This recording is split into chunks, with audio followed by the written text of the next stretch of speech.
अच्छा, मेरा नाम साबिर हुसैन है और रीडेट लाहौर से मैं आया हूँ। और वहाँ पे लाहौर में मैं तकरीबन अबाउट 21 से पढ़ा रहा हूँ उनके पास लाहौर में।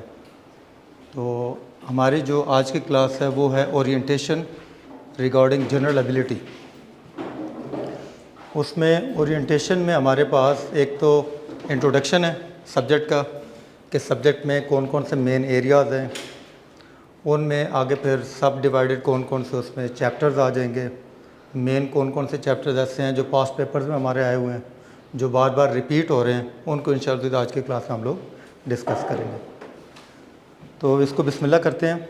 सबसे पहले तो हमें ये पता होना चाहिए हमारे पास जो एक कंपलसरी सब्जेक्ट है CSS में GSA stand for general science and ability. ठीक है, ये किस साल कोर्स में रिवाइज़ हुआ था? एबिलिटी किस साल रिवाइज़ हुआ था, मतलब किस साल ऐड हुआ था? 2016 में। 2016 से पहले 2015 तक, टिल 2015 तक कौन सा सब्जेक्ट था? दैट वाज एवरीडे साइंस, जिसको EDS भी कहते हैं, EDS एवरीडे साइंस। उसके बाद फिर 2016 में कोर्स हमारा रिवाइज हुआ और फिर उसमें इसको general science plus general ability दे दिया गया। जनरल साइंस का अलग पोर्शन, जनरल एबिलिटी का। इसका मतलब हमें कंप्लीट इसमें सब्जेक्ट क्या मिलता है? GSA general science and ability. ये हमारा 100 मार्क्स का पेपर है।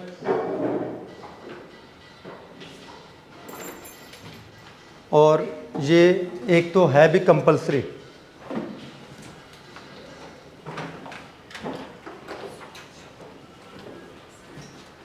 ठीक है, 100 मार्क्स पेपर और कंपलसरी है।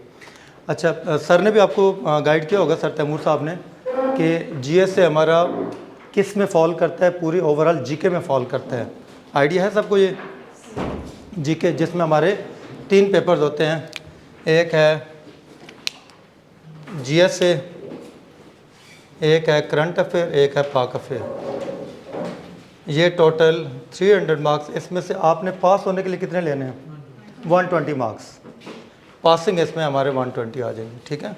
और इन 120 में इसमें जो GSA है उसका बड़ा रोल है।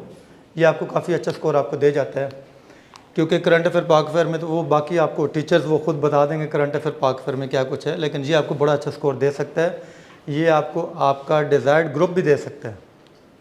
अच्छा इसमें स्कोर आ जाता है जनरल साइंस एंड एबिलिटी। अगर आप एबिलिटी बेहतरीन तरीके से आप सॉल्व करोगे, एबिलिटी में तो मार्क्स कटने के चांसेस नहीं है, जनरल साइंस में फिर भी कुछ ना कुछ चांसेस हैं, वो थ्योरी वाला सब्जेक्ट है। इसमें आप 100% में आप मार्क्स ले सकते हैं। मेरे एक स्टूडेंट थे, उनके 21 या 22 में उनको जो रिज़ल्ट आया था, उनके 88 मार्क्स थे GSA में। एबिलिटी में उनका काफ़ी अच्छा स्कोर था। 22 में एक फैसल गोंदल साहब थे हमारे पास, उधर पढ़ाते भी रहे वो रीडेट लाहौर में, उनके भी इसी तरह 86, उनके 87 मार्क्स थे। तो इसमें आपके बड़ा अच्छा स्कोर आ सकता है, ठीक है। अच्छा, अब इसको मैं आगे ज़रा थोड़ा सा और डिफ़ाइन करता हूँ GSA को। GSA में जैसे अभी आपको मैंने बताया 2 सब्जेक्ट हैं, एक है जनरल साइंस और एक है जनरल एबिलिटी। अच्छा, 100 मार्क्स MCQs में पहले 20 मार्क्स हमारे MCQs हैं। ये जो 20 मार्क्स MCQs हैं, ये हमारे ओवरऑल अगर कोर्स में भी अगर आप देखोगे ना, उसमें जो आपका कोर्स गिवन है उसमें भी आप कह लो कि 20 मार्क्स सारे के सारे जनरल साइंस के ही गिवन है कोर्स आउटलाइन में। यानी आप कह सकते हो कि 60 मार्क्स का ये 20 मार्क्स ये हो गया, 40 आपका सब्जेक्टिव जनरल साइंस हो गया, 40 आपका सब्जेक्टिव जनरल एबिलिटी हो गया। तो 60% जनरल साइंस है, 40% इसमें एबिलिटी है। हमारा जब से कोर्स रिवाइज हुआ 2016 से लेके 2023 तक, अगर आप MCQs देखेंगे तो सारे के सारे 20 नंबर आपको जनरल साइंस मिलेंगे। लेकिन अगर आप 24 का पास्ट पेपर देखोगे, उसके MCQs में 2 से 3 नंबर एबिलिटी के भी आए हुए हैं MCQs में। तो हो सकता है 2027 के पेपर में वो हो सकता है 5 नंबर MCQs में एबिलिटी भी ऐड कर दें, हो सकता है वो 10 नंबर भी एबिलिटी के ऐड कर ले। क्यों? क्योंकि हमारा ओवरऑल सब्जेक्ट है general science and ability. MCQs में भी एबिलिटी वो ऐड कर सकते हैं। ये हमारे जो 40 मार्क्स हैं एबिलिटी के, ये जैसे आपको पहले मैंने बताया बड़े इंपॉर्टेंट मार्क्स हैं। ये सिर्फ आपको GSA में सपोर्ट नहीं करेंगे बल्कि इसके साथ साथ आपको MPT में भी सपोर्ट करेंगे। और अगर आप में से कोई ऐसा स्टूडेंट जो इसके साथ साथ 1 पेपर MCQs दे, 1 पेपर MCQs का पता है किसी को?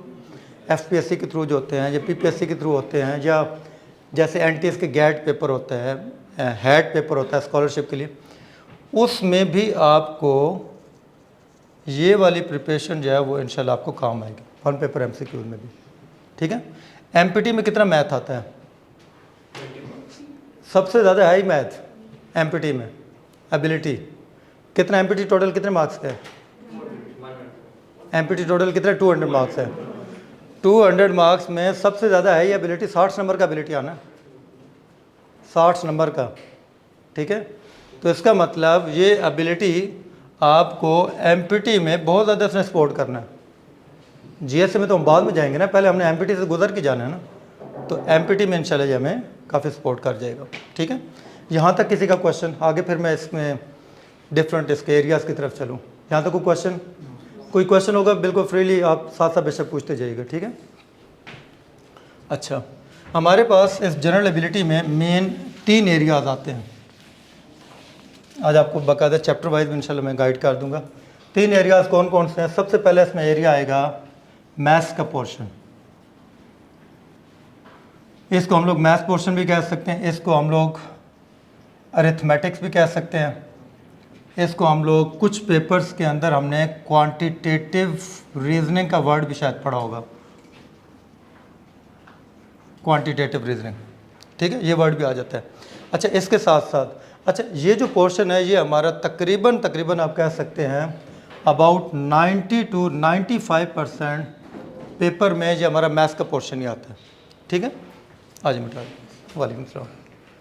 इसके साथ साथ हमारा जो दूसरा पोर्शन आएगा, second one, that will B reasoning part. Reasoning part को हम एनालिटिकल या लॉजिकल रीजनिंग भी कह सकते हैं। एनालिटिकल लॉजिकल रीजनिंग पार्ट उनको पता चला होगा जिन्होंने 26 में अटैम्प्ट दिया है। किसी ने दिया 26 में अटैम्प्ट? चलो, जिन्होंने अटैम्प्ट दिया ना उनको इसका अच्छा खासा पता चल गया होगा एनालिटिकल रीजनिंग होता क्या है। ये भी तकरीबन आप कह लें कि 10% ये आ सकता है। वो अलग बात है कि 26 में उसने एनालिटिकल रीजनिंग ज़्यादा दिया था, लेकिन अगर हम पिछले सारे अगर 10 ईयर्स के पास पेपर्स की बात करूँ तो ये 5 to 10% हमारा रीजनिंग भी आ जाता है। अच्छा, उसके साथ हमारा एक तीसरा पोर्शन जिस पे स्टूडेंट ज़्यादा फोकस ही नहीं करते, दैट इज़ स्टैटिस्टिक्स पार्ट।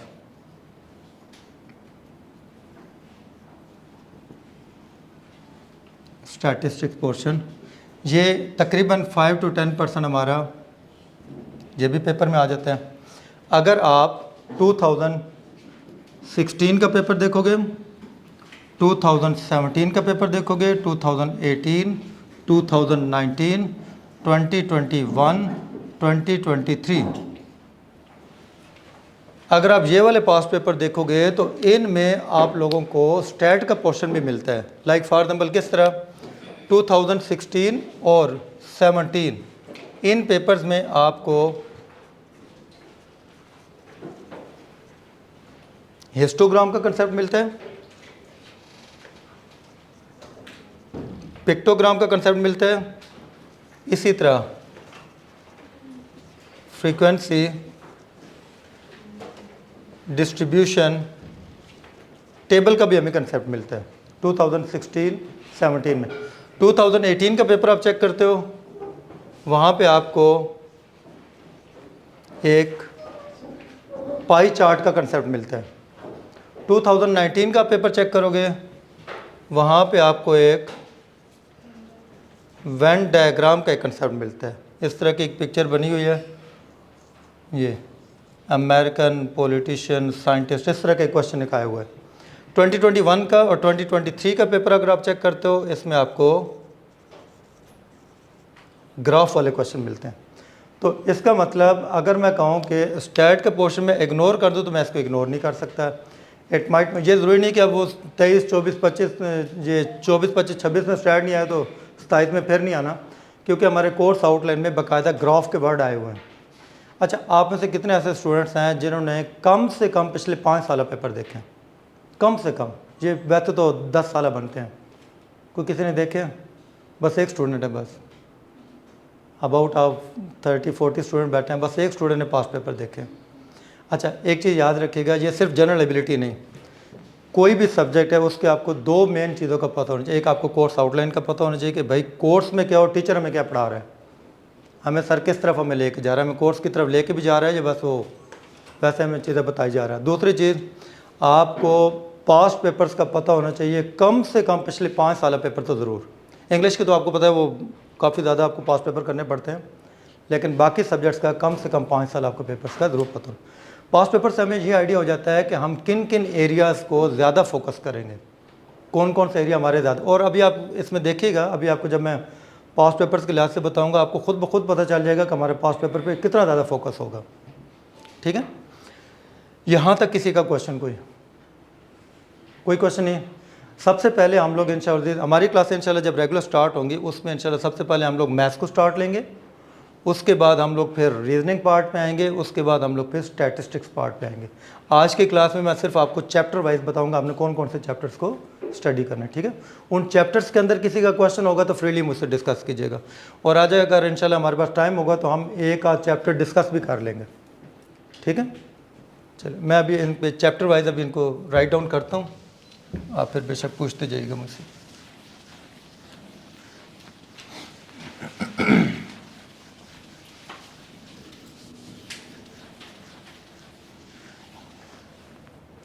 अच्छा जी, पहले हम लोग मैथ्स को जो स्टार्ट लेंगे। मैथ्स में हमारे पास सबसे पहला जो चैप्टर आएगा that will B central tendency. इसको कभी कभार स्टैट में पढ़ाया जाता है, मैं आपको मैथ्स में पढ़ाऊंगा क्योंकि इसके अंदर एक टॉपिक आता है जो कि मैथ्स से रिलेट करता है। इसमें हमारे 4 टॉपिक आते हैं, रेंज, मीन, मीडियन, मोड। ये पहला चैप्टर एक आसान सा चैप्टर है। आसान हमेशा चैप्टर रखा जाता है सिर्फ एक हौसला देने के लिए कि इंशाल्लाह एबिलिटी मुश्किल नहीं होगा।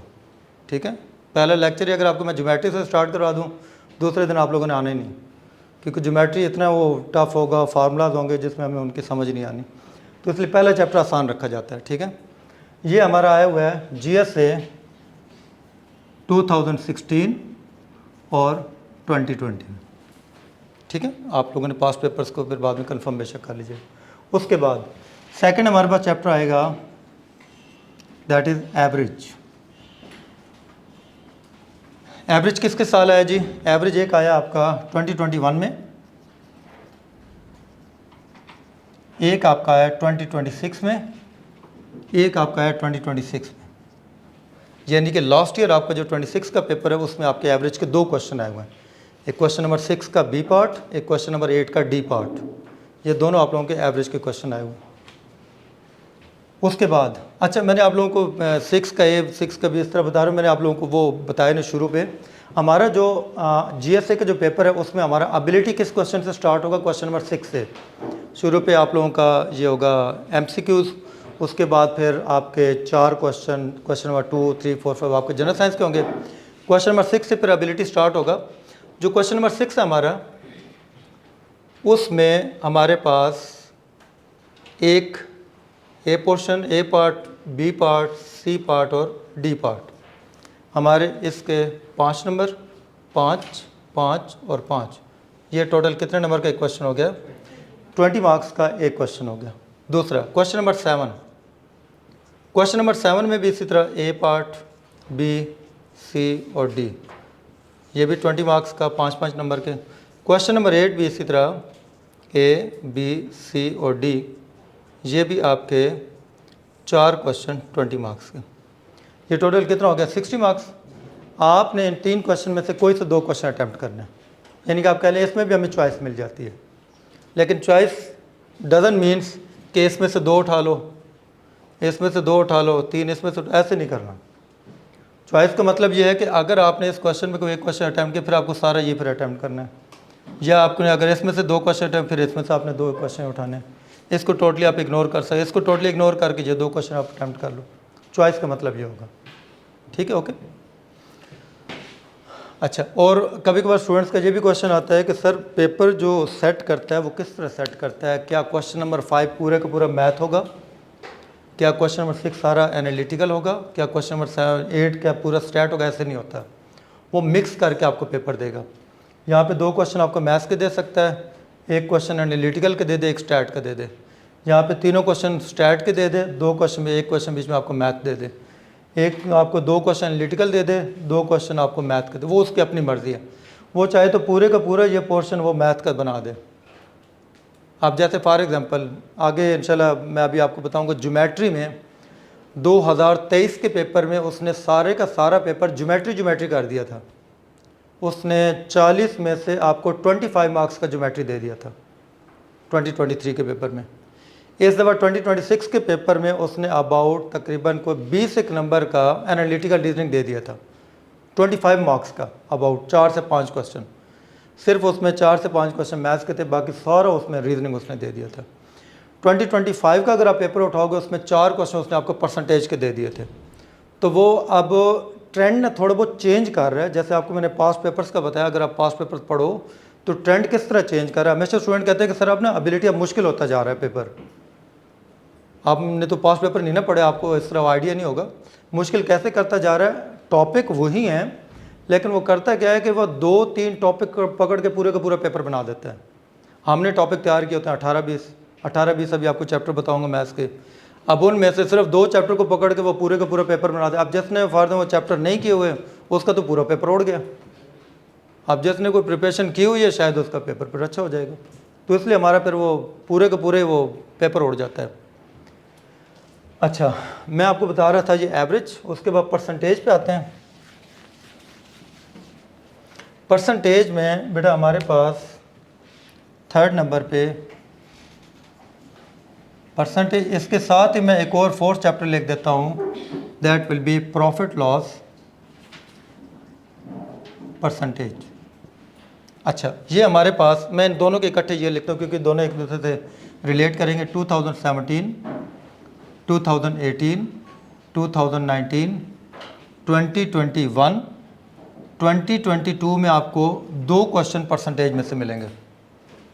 23 में आपको एक क्वेश्चन मिलेगा, 24 में भी आपको एक क्वेश्चन मिलेगा, 25 में जैसे आपको मैंने बताया 4 क्वेश्चन है, 25, 25, 25, 25, 20 नंबर का परसेंटेज था 25 के पेपर में, ठीक है। 26 में परसेंटेज नहीं है, जैसे आपको मैंने बताया 26 में मोस्टली रीजनिंग टाइप क्वेश्चन आए हुए थे। उसके बाद ये 4th नंबर था। 5th नंबर पे हम लोग इंशाल्लाह पढ़ेंगे रेशियो प्रॉब्लम। रेशियो प्रॉब्लम में कौन से क्वेश्चन आते हैं, किस तरह के क्वेश्चन आते हैं रेशियो प्रॉब्लम में? हाँ, ज़कात वाले क्वेश्चन आपके हैं। ज़कात वाले क्वेश्चन इस तरह नहीं कि ज़कात हमने फाइंड आउट करनी है, ये क्वेश्चन इसमें रेशियो में इस तरह के आते हैं जिनमें आप लोगों ने शेयर फाइंड आउट करने होते हैं। शेयर लाइक फॉर एग्जांपल, एक पर्सन ए है, एक पर्सन बी है, एक पर्सन सी है, उन तीनों ने मिलकर एक बिज़नेस शुरू किया।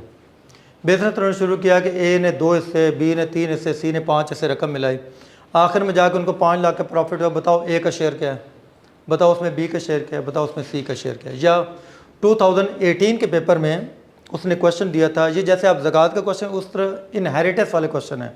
2018 में एक आदमी फोत हुआ, उसकी प्रॉपर्टी थी 6,40,000, उसमें से 40,000 डेट था, वो डेट हमने उतार दिया। 6,000 was spent on is burial, उसके बरियल एक्सपेंसिव से 6,000 लग गए।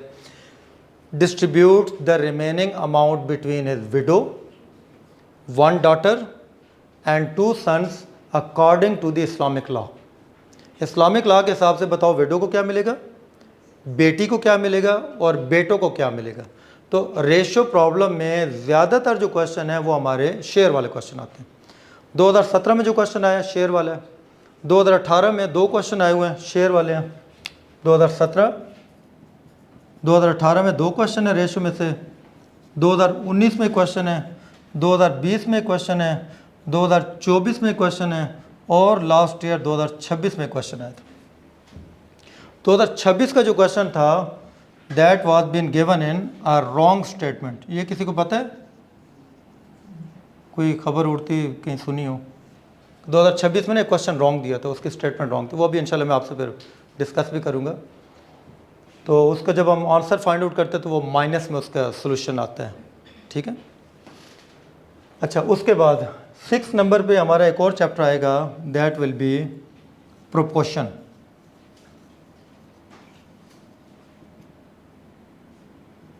अच्छा, ये कोई टॉपिक आपको याद है, कोई पढ़े हों कभी, कोई 5वीं 6वीं 7वीं 8वीं में वहाँ पे पढ़े थे ना हमने? हाँ, ये आप लोगों ने याद रखना, मैं आपको सिर्फ प्राइमरी से मिडिल में घुमाऊंगा बस, इससे हमने ऊपर ऊपर जाने नहीं है। ये वही है 5वीं 6वीं 7वीं 8वीं हमने जो टॉपिक परसेंटेज पढ़ा था, रेशो पढ़ा था, प्रोपोर्शन, और सारा अल्हम्दुलिल्लाह हमें इस टाइम भूला पड़ा है, सारा कुछ हमें भूला पड़ा है। ये हमें सारा कुछ हमें बिल्कुल सकराए थे फिर से समझना है। और हम लोग इस वक्त हुए पड़े हैं कैलकुलेटर के आदि, हमने कोई जमा तफरी प्लस माइनस करना है उससे ज़्यादा कैलकुलेटर। अब कैलकुलेटर ना आपको GSA में अलाउ है, ना आप लोगों को कैलकुलेटर उसमें MPT में अलाउ है, और ना ही इंशाल्लाह आपको क्लास में अलाउ होगा। क्लास में तो बिल्कुल अलाउ नहीं है। क्लास में अगर मैं आपको अलाउ करूँगा तो इसका मतलब आप लोग अपना खुद ही बेड़ा गर्क कर रहे हो, क्योंकि क्लास में आप कैलकुलेटर यूज़ करोगे, आगे पेपर में तो है ही नहीं। पेपर में आप कहोगे यार सर तो हमें कैलकुलेटर से सारा कुछ करवाते रहे, इधर तो कुछ है ही नहीं, अब हम लोग फिर क्या करें। इधर इंशाल्लाह मैंने आप लोगों को पहाड़े रिवाइज़ करवाने हैं, 7 8 9 10 का टेबल, 11 का, 12 का, कम से कम आप लोगों को 10 तक तो पहाड़े ज़रूर आने चाहिए, जिनको हम लोग टेबल कहते हैं। अगर 15 तक आ जाए तो वो तो बहुत ही अच्छी बात है, लेकिन कम से कम 10 तक आपको टेबल, क्योंकि उससे आपकी मल्टीप्लिकेशन इंशाल्लाह बेहतर हो जाएगी, उससे आपकी डिवीज़न बेहतर हो जाएगी, क्योंकि वो कैलकुलेटर के बगैर तो वो फिर होनी नहीं है, ठीक है। अच्छा, अच्छा मैं आपको ये बता रहा था कि ये 6वीं 7वीं में हमने टॉपिक पढ़े हुए हैं। किसी को याद है कोई प्रोपोर्शन में किस तरह के क्वेश्चन आते थे कोई? हाँ एग्जैक्टली सही कह रहे हैं। हमने पढ़ा था इतने मज़दूर हैं, इतनी लेबर है, इतने दिनों में काम कंप्लीट करते हैं, अगर ये लेबर बढ़ा दें, कम कर दें, काम कितने दिनों में जाके कंप्लीट होगा। ये इस तरह का हमने क्वेश्चन पढ़ा, जिसमें हमने पढ़ा था डायरेक्ट और इन्वर्स रिलेशन, एरो कोई ऊपर जा रहा है कोई नीचे जा रहा है। 8वीं क्लास का ना मुझे याद है, आप लोग में से शायद कोई पीटीबी की कौन कौन है? PTB Punjab text book board, कोई KPK से भी आप होंगे बीच में। पीटीबी से कौन कौन है? PTB Punjab text book board, okay, Punjab से जो पढ़े हुए हैं। हमने ना 8वीं क्लास जो थी ना, 8वीं क्लास की जो मैथ थी उसका जो चौथा चैप्टर था ना, एक्सरसाइज 4, वो पूरी की पूरी यही थी, एक्सरसाइज 4, जिसमें एरो लगाना, एरो ऊपर एरो नीचे। मुझे अभी तक याद है टीचर हमें वो पूरा चैप्टर छुड़वा दिया था कि बच्चे इसमें से कुछ नहीं आना। वो असल में पढ़ने से ज़्यादा पढ़ाना मुश्किल है। एरो कैसे लगाना, एरो ऊपर कौन सा लेके जाना, एरो नीचे। उस वक्त तो हमें टीचर रट्टे लगवा देते थे, बेटा जी इसका एरो ऊपर जाना है, इसका एरो नीचे जाना। वो तो अब समझ आई कि एरो ऊपर नीचे जाना क्यों है, किस तरीके से जाना है, किस लॉजिक के थ्रू जाना है। तो वो इंशाल्लाह मैं सिर्फ आपको 2-3 रूल बता दूंगा, इंशाल्लाह एरो कभी गलत लगेगा ही नहीं इंशाल्लाह, ठीक है। तो इसमें हम लोगों ने एरोज वाले क्वेश्चन करने हैं। ये हमारा एक क्वेश्चन आया हुआ है 2017 में, एक क्वेश्चन फिर आया था हमारा 2020 में, और एक क्वेश्चन फिर हमारा है 2024 में, रेशियो प्रोपोर्शन, इसमें प्रोपोर्शन वाले क्वेश्चन में थे, ठीक है। और ये वाले क्वेश्चन आपके MCQs टाइप पेपरों में बहुत आते हैं, जैसे MPT हो गया या 1 पेपर MCQs, उनमें भी बहुत ज़्यादा आते हैं ये। उसके बाद हमारा एक और पोर्शन आएगा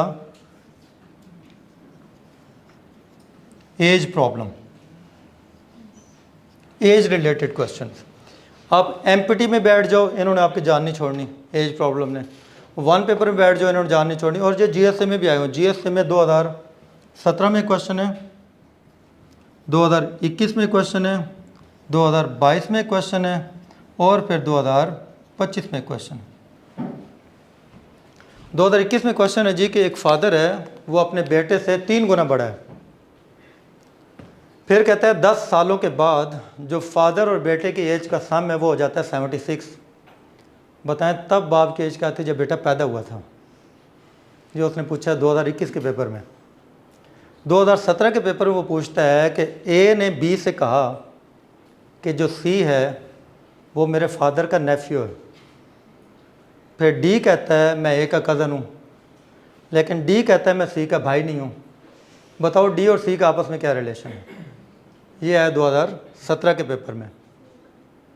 2025 के पेपर में उसने पूछा है कि एक फैमिली है A B C D E F, there are 2 fathers, 4 brothers, 3 brothers and a mother, total 6 बंदे हैं। उसमें से फिर वो कहता है कि सी एफ की सिस्टर है, बी जो है वो ई के हस्बैंड का भाई है, जो डी है वो ए का फादर है और एफ का ग्रैंड फादर है। आखिर पूछता है बताओ जी ई का हस्बैंड कौन है। ये उसने पूछा 2025 के पेपर में। अब इस तरह के जब क्वेश्चन आएंगे इनको हम लोग मेंटल एबिलिटी में भी रिलेट कर सकते हैं। मेंटल एबिलिटी जो बिल्कुल ही आपको एक दफ़ा वो घुमा देंगे। इसमें यानी आपके 2 तरह के क्वेश्चन हैं। एक आपके क्वेश्चन है जिनमें आपकी इक्वेशन बनेगी, जो पहले मैंने बताया कि फादर अपने बेटे से 3 गुना 10 साल के बाद उनकी एज का सम 76 हो जाएगा, इसमें हमारी इक्वेशन बन जाएगी। वो जो दूसरे क्वेश्चन है जिनमें वो रिलेशन की बात करते हैं उसको ब्लड रिलेशन कहते हैं। वो उसमें जस्ट हम कोई एक स्केच ड्रॉ करेंगे, जिस तरह एक ट्री डायग्राम हम ड्रॉ करते हैं, ये इसका फादर, इसका cousin, grand father, grand mother, हम अपना आंसर उसमें बयान कर देंगे। तो ये 17 में और 25 में ये ब्लड रिलेशन आया, 21 और 22 में इक्वेशन वाले क्वेश्चन है। ठीक है। अच्छा, उसके बाद एक और इम्पॉर्टेंट चैप्टर लिखने लगा हूँ, that is time, distance, speed, direction problem.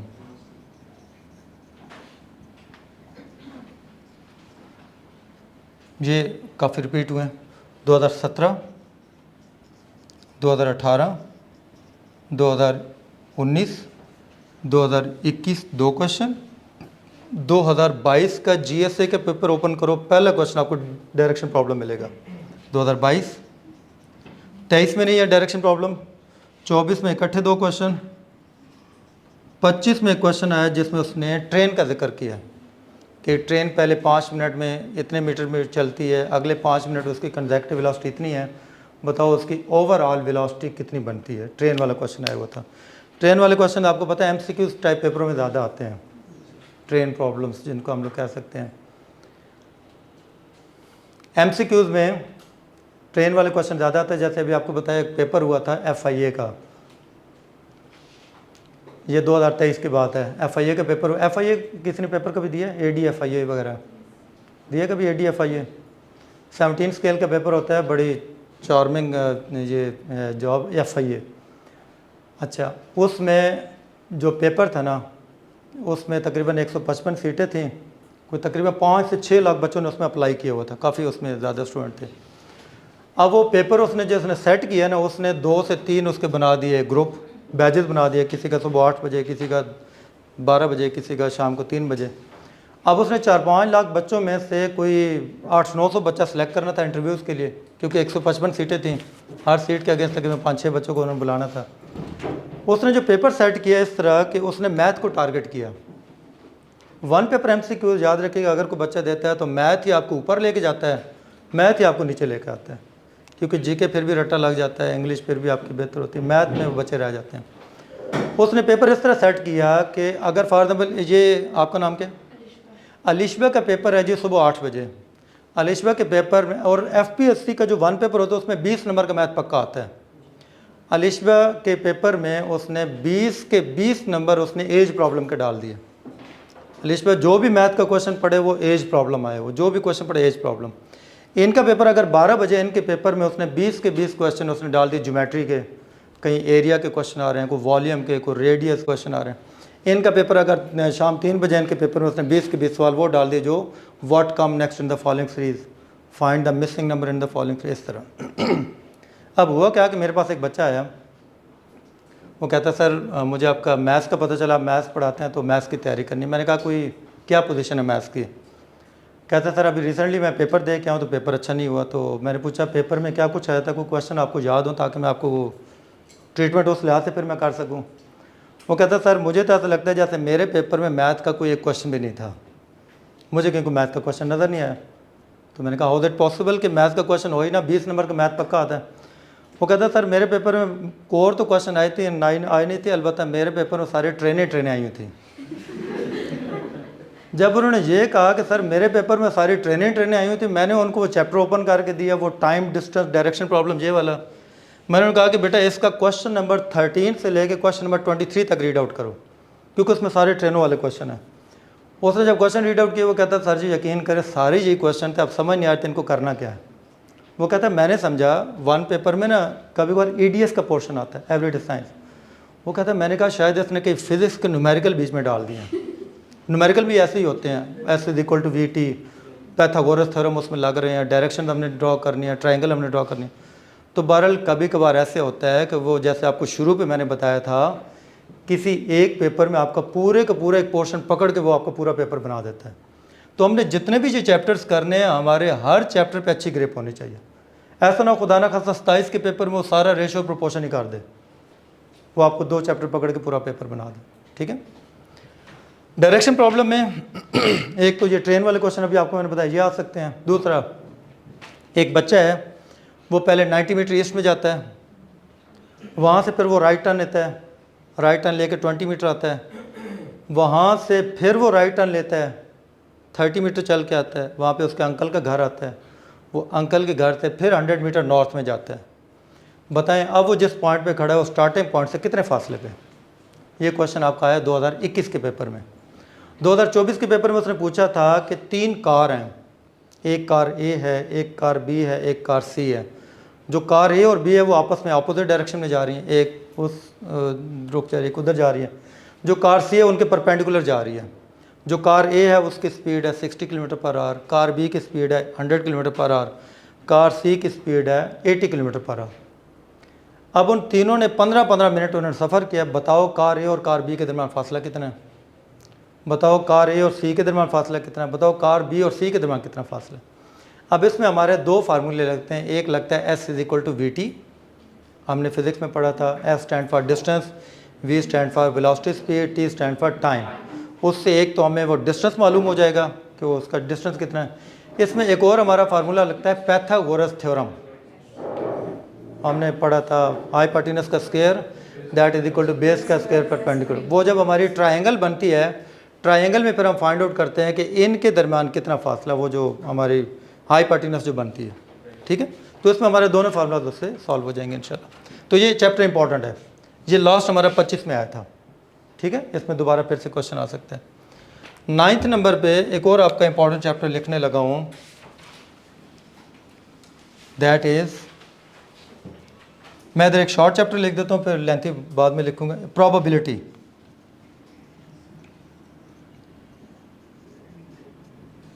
Probability हमारा आया हुआ बेटा जी, एक 2016 में, एक फिर 2020 में, और एक फिर 2023 में क्वेश्चन आया था, और एक लास्ट ईयर 2026। 2026 का पेपर खोलो, पहला क्वेश्चन आपको प्रोबेबिलिटी मिलेगा, क्वेश्चन नंबर 1।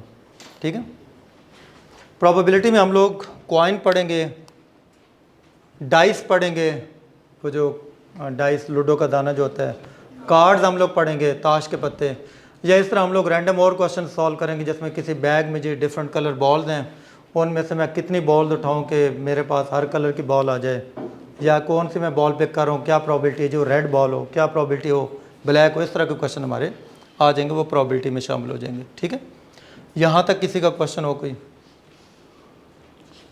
कोई क्वेश्चन नहीं है? आगे चलें। नेक्स्ट, यहाँ तक लिख लिया?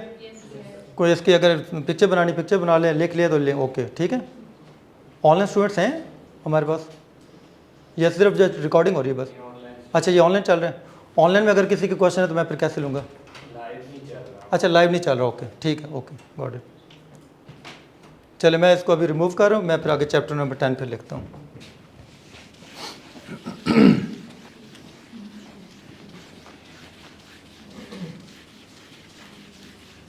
ये आप खुद देख लें, मैं साथ साथ आपको पास्ट पेपर बताता जा रहा हूँ, पास्ट पेपर्स की कितनी इंपॉर्टेंस होगी। चैप्टर नंबर 10 हमारा आएगा ज्योमेट्री।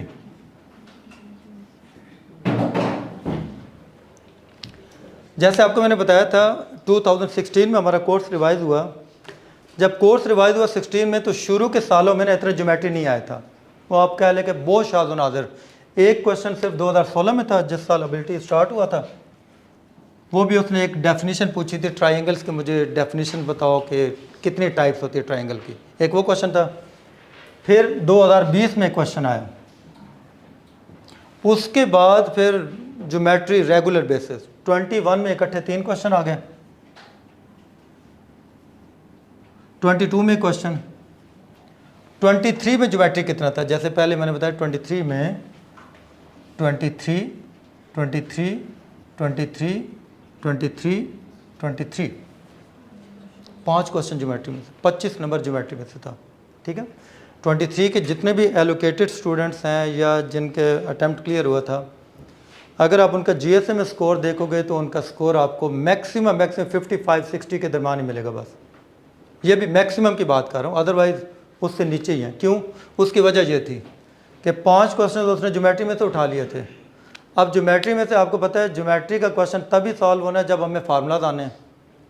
अगर हमें फार्मूले का नहीं पता तो फिर तो ज्योमेट्री वैसे ही गया। ठीक है, इसके बाद 24 में फिर से 2 क्वेश्चन आ गए, 25 में फिर से 2 क्वेश्चन आ गए, 26 में एक्सपेक्टेड था लेकिन 26 में फिर ज्योमेट्री उसने नहीं दिया, 26 में कोई ज्योमेट्री में से क्वेश्चन नहीं था। ठीक है, अब इसमें आपके कुछ एरिया वाले क्वेश्चन आए हुए हैं, कुछ वॉल्यूम वाले क्वेश्चन आए हुए हैं, कुछ पैरीमीटर वाले क्वेश्चन आए हुए हैं। इस तरह के उसने सारे मिक्स क्वेश्चन दिए। मतलब मैं आपसे एक क्वेश्चन अगर डिस्कस करूं, उसने क्वेश्चन एक दिया हुआ था कि एक स्क्वायर है, ये इनकम्प्लीट है, फिर एक ट्रायंगल है। आप में से जिन्होंने पास्ट पेपर देखा है ना, शायद आपको आइडिया हो जाए। ये एक ट्रायंगल, ये इनकम्प्लीट थे, एक और स्क्वायर है, ये भी इनकम्प्लीट है। ठीक है, उसने कहा कि ये 12 सेंटीमीटर है, ये 2021 के पेपर में आया हुआ है। उसने कहा ये 13 सेंटीमीटर है। मुझे बताओ इस पूरे डायग्राम का एरिया क्या होगा? अब वैसे शायद देखने में आपको क्वेश्चन शायद मुश्किल लग रहा हो, लेकिन ये एक इंतहाई आसान क्वेश्चन है तब अगर आपको पाइथागोरस थ्योरम आता है तो। पाइथागोरस थ्योरम इस पर अप्लाई करो, एक क्वेश्चन आपका मिनटों में सॉल्व हो जाएगा। कैसे? फॉर एग्जांपल, अच्छा अब ये ना 3 शेप को मिला के एक डायग्राम बनाई गई है, 2 स्क्वायर हैं और एक ट्राइंगल है। अगर ये 12 है, ऑब्वियसली ये बाकी भी 12 हैं क्योंकि स्क्वायर की all sides are equal in length. अगर ये 12 है तो फिर ये भी 12 है, ये भी 12 है, ये भी 12 है। क्या मैं 12, अब ये 12 ओके हो गई, क्या मैं 12 और 13 के हेल्प से ये फाइंड आउट कर सकता हूँ? फाइंड आउट कर सकते हैं पाइथागोरस थ्योरम। पाइथागोरस थ्योरम कहता है कि जो हाइपोटेन्यूज का स्क्वायर है that is equal to base का स्क्वायर प्लस परपेंडिकुलर का स्क्वायर। ये अगर मेरे पास बेस है, ये मेरे पास परपेंडिकुलर है, ये हाइपोटेन्यूज। अब इसमें हाइपोटेन्यूज परपेंडिकुलर गिवन है, इसमें बेस मिसिंग है। अगर मैं बेस फाइंड आउट कर लूँ तो मुझे अगर ये पता है तो फिर ये भी मुझे पता चल जाएंगी क्योंकि ये भी एक स्क्वायर बना हुआ है। ठीक है, अब मैं इसको अगर फाइंड आउट करूँ कैसे? हाइपोटेन्यूज मेरे पास है, ये हाइपोटेन्यूज 13 है, ये बेस मैंने फाइंड आउट करना है, प्लस परपेंडिकुलर है 12, 169, 144, 144 इधर आके माइनस हो जाएगा एक्स स्क्वायर। ये तो सबको आइडिया हो गया ना कि 144 इधर आके माइनस क्यों हुआ है। बेसिक्स ठीक है ना? वो बेसिक से मुझे एक बात आई थी, आपको मैं बेसिक में बताता हूँ। बेसिक में ना कई बच्चों के बेसिक्स में इशूज होते हैं। मैं कुछ अर्सा ना पहले एक प्राइवेट यूनिवर्सिटी में पढ़ाता था, तो वहाँ के जो एचओडी साहब थे ना, उनको पता चला कि साबिर साहब ने साथ गैट की तैयारी करें। गैट पता है? गैट का पेपर होता है एमफिल के लिए, गैट की तैयारी भी करवाते हैं। तो उन्होंने कहा कि सर मेरे पास ना एक इस्लामिक स्टडीज़ का डिपार्टमेंट है सर, वहाँ पे जितने भी स्टूडेंट हैं ना सर, उनकी मैथ्स बिल्कुल टोटली ज़ीरो है क्योंकि इस्लामिक स्टडीज़ के हैं। उन्होंने सारी उम्र आर्ट्स पढ़ी है, इस्लामियात पढ़ी है, अरेबिक पढ़ी है, उनको सर मैथ का कुछ पता नहीं। सर उनको ना मैथ की तैयारी करवानी है ताकि कुछ हो ना हो उनका कुछ ना कुछ गैट ताकि निकल जाए। गैट में तकरीबन 25 से 30 नंबर का मैथ भी आता है। अच्छा, अब मैं जब उनके पास जब उनके हॉल में गया तो आप लोग तो बहुत थोड़े, वो तो तकरीबन 150 बच्चा बैठा था और कई मुझसे बड़े, मैसली मेरी तरह दाढ़ियों वाले कई मुझसे बड़े बैठे होते। क्यों? उन्होंने एमफिल करना था और एमफिल में जब तक गैट ना करो एमफिल की डिग्री नहीं है। वो इसलिए मुझसे एजेड भी थे उसमें। अब मैंने जब उनको पढ़ाना शुरू किया तो मुझे पता चला भाई मैथ टोटली बिल्कुल ज़ीरो है, उनको बिल्कुल मैथ का पता नहीं। मैंने उनको क्वेश्चन दिया, मैंने कहा मुझे बताएं कि अगर x + 3 = 9 हो तो इसमें x की वैल्यू क्या होगी। अब मैंने उनको ऑप्शन दिए, ए ऑप्शन उनको मैंने दी 27, बी ऑप्शन उनको दी 12, सी ऑप्शन उनको मैंने जी दी 3 डी ऑप्शन उनको दी 6 और ई ऑप्शन उनको जी मैंने दी 3/9। अच्छा, अब आप बिलीव करें, बेसिक्स अगर कोई बच्चा कहता है ना सर मेरी वीक है, तो इस एग्जांपल से आप उसको कंपेयर कीजिएगा। आप बिलीव करें कि वो तकरीबन 1 मिनट तो ना पूरा सोचते रहे वो स्टूडेंट कि यार इसका आंसर बनेगा क्या, तकरीबन 1 मिनट। आखिर में ना एक स्टूडेंट ने हिम्मत करके कह दिया सर हमारे लिहाज से ये सारे राइट ऑप्शन, हमें तो ये सारे ओके लग रहे हैं। क्यों ओके लग रहे हैं? वो कहता है सर हो सकता है आपने 9 3 को 27 कर दिया है, 9 3। सर हो सकता है आपने 9 3 में जमा करके 12 कर दिया है। सर शायद आपने 9 पे 3 डिवाइड किया 3 आ गया। शायद आपने 3 पे 9 डिवाइड कर दिया। अब हमें समझ नहीं आपने किया क्या है। तो अगर आप समझते हैं ना कि सर हमारी बेसिक्स वीक हैं, तो इतनी नहीं होनी चाहिए। या आपको ऑपरेशन सारे पता होने चाहिए कि उस साइड से इधर आके माइनस होगा, इस साइड पे आके प्लस होगा, मल्टीप्लाई डिवाइड होगा। क्या आंसर आएगा इसका वैसे? हाँ 6 आएगा। ठीक है, ओके शाबाश। अच्छा, तो ये मैं सॉल्व में कर रहा था, ये हो गया जी, इधर आके माइनस हो गया, ये 25 का अंडर रूट आएगा 5। अच्छा, इंशाल्लाह मैं आपको अंडर रूट भी सिखाऊंगा बगैर कैलकुलेटर के कैसे निकालते हैं। अंडर रूट मैं आपको वो भी सिखाऊंगा जो पॉइंट में आता है। इंशाल्लाह कैलकुलेटर से हम लोग बिल्कुल टोटली वो कट ऑफ हो जाएंगे। ये अगर हमारे पास 5 आया है, दैट मीन्स ये भी 5 होगा, ये भी 5 होगा, ये भी 5। ये तो पूरी मेरी डायग्राम सॉल्व हो गई है। अब जब सॉल्व हो गया मुझे इसका एरिया पता चल जाएगा। एरिया मैं एक फार्मूले से नहीं निकाल सकते क्योंकि मेरे पास ये कोई डिफाइंड डायग्राम नहीं है। कोई एक ट्राइंगल नहीं है, कोई एक स्क्वायर या एक रेक्टेंगल नहीं है। मेरे पास 2 स्क्वायर हैं, एक ट्राइंगल। मैं इनके इंडिविजुअली एरियाज निकाल के इनको मैं ऐड कर दूंगा। लाइक इसको मैं स्क्वायर ए रख देता हूँ, स्क्वायर बी रख देता हूँ, ट्राइंगल सी रख देता हूँ। पहले अगर मैं ए का एरिया निकालूँ स्क्वायर ए, तो ये आएगा, स्क्वायर का एरिया क्या होता है? Length into length, side into side, width into width. तो लेंथ इंटू लेंथ अगर मैं करूँ तो ये हो जाएगा 12 इंटू 12 144। ये आएगी, यूनिट क्या आएगी? Centimetre square. एरिया की यूनिट हमेशा स्क्वायर में आती है। अगर मैं एरिया ऑफ बी अगर निकालूँ तो दैट विल बी 5 इंटू 5 25। और अगर मैं एरिया ऑफ ट्राइंगल सी निकालूँ, ट्राइंगल का एरिया क्या होता है? 1/2 base into height, 1/2 into base into height. शाबाश, 1/2 into base into height, 1/2 base. Base कितनी है? ये 5 क्योंकि ट्राइंगल ये है। हाइट कितनी है? 12 2 6, that will B 30 centimetre square. मैं इन तीनों वैल्यूज़ को अगर जमा करूँ मेरे पास टोटल इसका एरिया आ जाएगा। ठीक है, ये 21 के पेपर में तो और बड़े का आसान सा क्वेश्चन है। लेकिन पिक्चर में अगर हमें पाइथागोरस थ्योरम का नहीं ना पता, हम डायग्राम देख के थोड़ा सा घबरा जाएंगे कि यार ये पता नहीं किस तरह के डायग्राम आई हुई है, इसका अब हम एरिया हम कैसे निकालेंगे, हम पेरीमीटर कैसे निकालेंगे, वो फिर हमें कन्फ्यूजन हो जाती है। तो इसके लिए हमारे फार्मूलाज को याद करना ज़रूरी है। ठीक है, ये ज्योमेट्री लिख दिया। और इसके बाद हमारे पास 11th नंबर पे एक और चैप्टर आएगा, दैट इज़ बेसिक अलजबरा।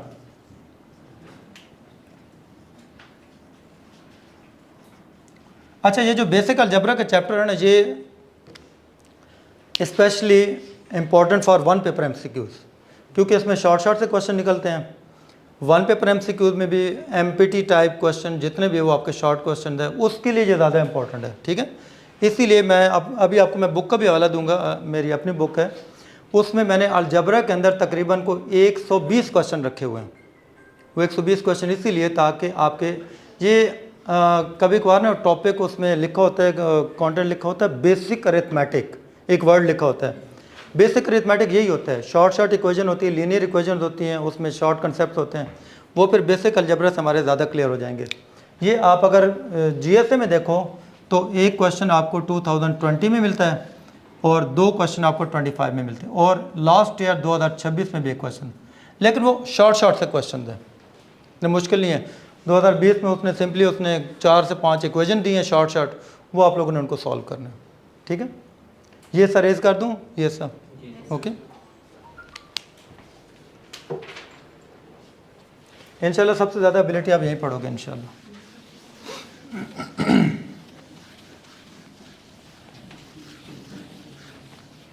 अच्छा जी, अब मैं सबसे इम्पोर्टेंट एक टॉपिक लिखने लगा हूँ 12th नंबर पे, मेंटल एबिलिटीज़।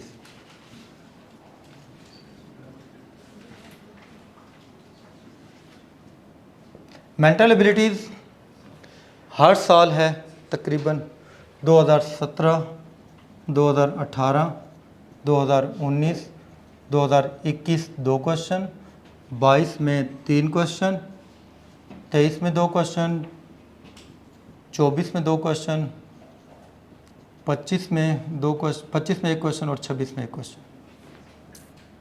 मेंटल एबिलिटी हमारे एक चैप्टर में 4 तरह के टॉपिक हैं। एक है सम ऑफ नंबर्स, एक है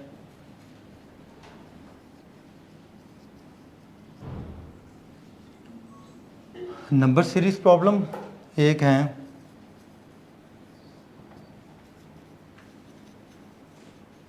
कोडिंग डिकोडिंग, एक है जम्बल्ड स्पेलिंग वर्ड्स। ये 4 तरह के क्वेश्चंस, 4 तरह के टॉपिक हमारे एक चैप्टर में फॉल करते हैं। इसमें सबसे पहला topic sum of numbers, GSA में अभी तक नहीं आया, आ सकता है, एक्सपेक्टेड है। ये मोस्टली 1 पेपर एमसीक्यूज में आता है, एमपीटी में आता है। लाइक फॉर एग्जांपल मैं कहता हूँ ji what is the sum of digits, what is the sum of integer, what is the sum of number from 1 to 100, 1 से लेके 100 तक तमाम नंबर्स का सम क्या होगा। लाइक 1 + 2 + 3 + 4 + 5 + 6 + 7 + 8, ये अगर मैं प्लस करता जाऊँ +100 तक, तो इनका सम क्या होगा। ठीक है, मैं इनका सम कर तो सकता हूँ, नो डाउट, सम का तो कोई इशू नहीं है। लेकिन अगर मैं सम कर लूँगा, आप कह लें कि पूरे पेपर में सिर्फ एक सम ही होगा, क्योंकि इसको जब आप सम करते जाओगे इतने तो कम से कम 15-20 मिनट एक क्वेश्चन आपके खा जाने हैं। और कई शहजादे लगा के भी आते हैं टाइम, बाद में आप कहते हैं सर जी टाइम मैनेज नहीं हुआ, सर 1-2 क्वेश्चन पे इतना ज़्यादा टाइम लग गया। वो क्यों लग गया, हमें इसका फार्मूले का आइडिया नहीं है। इसका एक फार्मूला होता है, आप में से जिन्होंने प्री इंजीनियरिंग पढ़ा हुआ है, first year second year maths के साथ, आपका एक 6 चैप्टर है सीक्वेंस एंड सीरीज़, उसमें एक फार्मूला था, हमने पढ़ा था n/2 × 2a + n-1 × d। इसमें हमारा एक फार्मूला अप्लाई होता है। उस फार्मूले से वो 1 से 100, वो 1 से 1000 तक भी कहेगा, 50,000 तक, वो सारे हमारे सम हो जाएंगे। ठीक है, n का मतलब होता है टोटल नंबर, a का मतलब होता है first term, first value, d का मतलब है difference between terms, difference between values.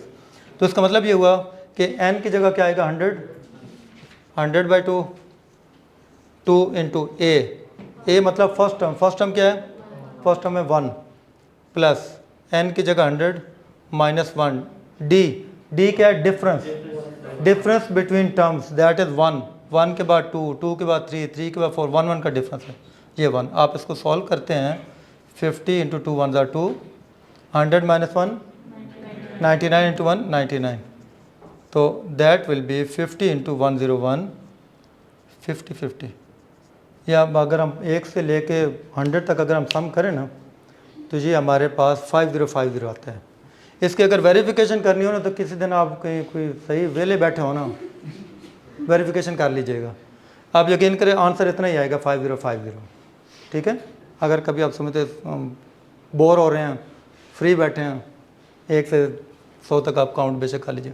अच्छा, इसमें हाँ जी इन प्रॉपर सीक्वेंस में फिर हमारे फार्मूला फिर अप्लाई नहीं होता। जैसे फॉर एग्जाम्पल प्राइम नंबर्स है, अब प्राइम नंबर जैसे उसमें 2 3 5 7 11, उसमें डिफरेंस उसमें सेम नहीं होता, दैट मीन्स उसमें फिर ये फार्मूला अप्लाई नहीं होता, उसमें फिर हमें मैनुअली हमें उसको फिर सम करना पड़ता है। और अगर ऐसी कोई सीरीज़ दी जाती है तो वो कभी भी आपको लॉन्ग सीरीज नहीं, हमेशा लिमिटेड आपको सीरीज दी जाएगी। मतलब वो कहेगा जी मुझे पहले 20 या पहले मुझे 10 प्राइम नंबर सम करके दो, मुझे 1 से लेके 30 तक मुझे प्राइम नंबर सम करके दो, बस ऐसे वो आपको सीरीज देगा। कभी भी ये नहीं कहेगा मुझे 1 से 100 तक प्राइम नंबर सम करके दो।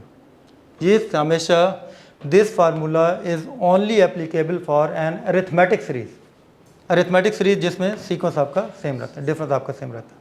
अब इसमें आगे फिर वो मज़ीद पूछता है जी मुझे बताओ 1 से 100 तक इवन का, अच्छा मुझे ज़रा 1 से 100 तक इवन सम तो करके दें, शाबाश।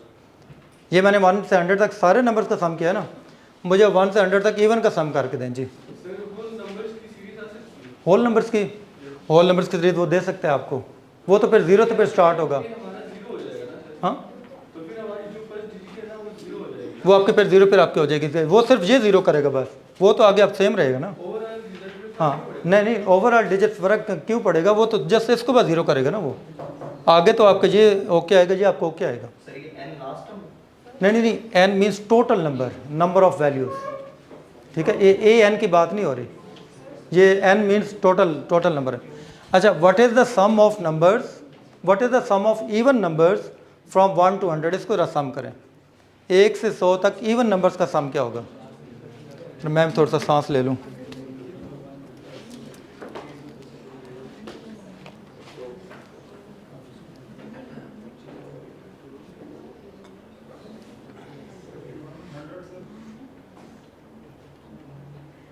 वन से 100 तक इवन का सम करना है, ये अब आप लोगों ने खुद आइडेंटिफाई करना है इवन में ए की वैल्यू क्या आएगी, वो अगर मैं बता दूं फिर तो सारा सवाल ही हल हो जाएगा। 10 ओके।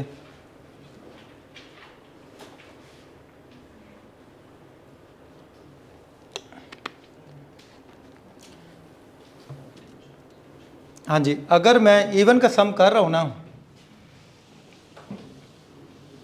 दैट मीन्स मैं सिर्फ इन नंबर्स को सम कर रहा हूँ, 2 4 6 8 10 12 14 16 18 अप टू 100 तक।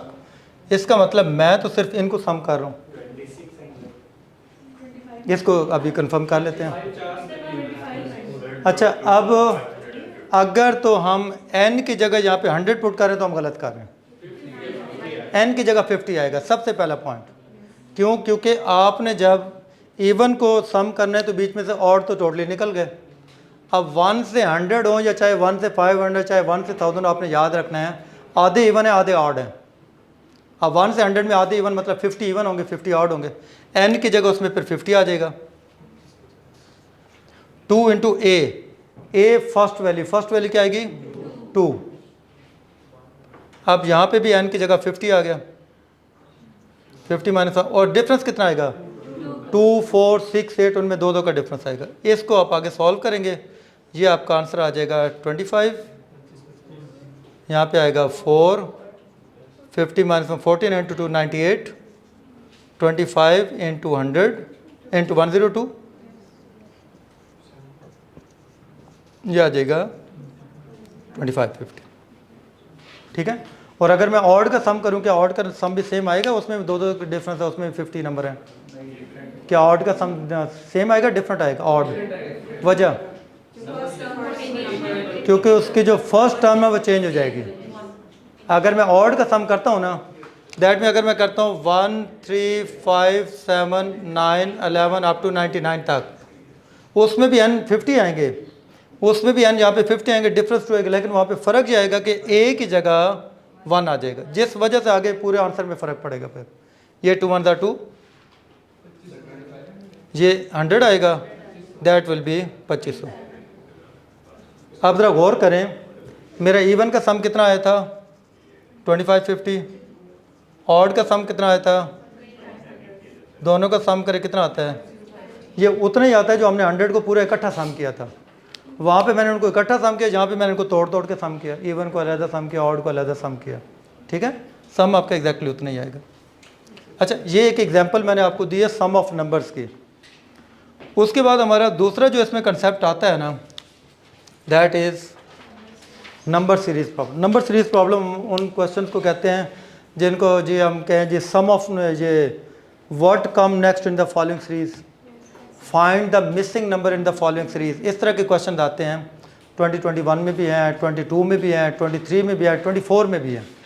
अब जैसे फॉर एग्जांपल अगर आपका एक क्वेश्चन आया हुआ है, आपका 2021 में एक क्वेश्चन आया हुआ है 8 24 12 36 18 54 27 क्वेश्चन मार्क, ये आपका 2021 के पेपर में क्वेश्चन आया हुआ है। एक और आपका क्वेश्चन इसी तरह आया हुआ है 15 31 63 127 255 क्वेश्चन मार्क, जी मैं आपको पास्ट पेपर्स के सारे बता रहा हूँ। एक और आपका क्वेश्चन आया हुआ है जी इसी तरह 1 8 27 64 125 क्वेश्चन मार्क। अब इनमें हम लोगों ने, इनमें कोई प्रॉपर फार्मूला है, एक नहीं है कि मैं आपको एक फार्मूला बताऊं जिससे सारे सॉल्व हो जाएं, ऐसे नहीं है। इनमें आप लोगों ने बाकायदा पैटर्न को फॉलो करना होता है, आपने ऑर्डर को फॉलो करना है, आपने सीक्वेंस को फॉलो करना है।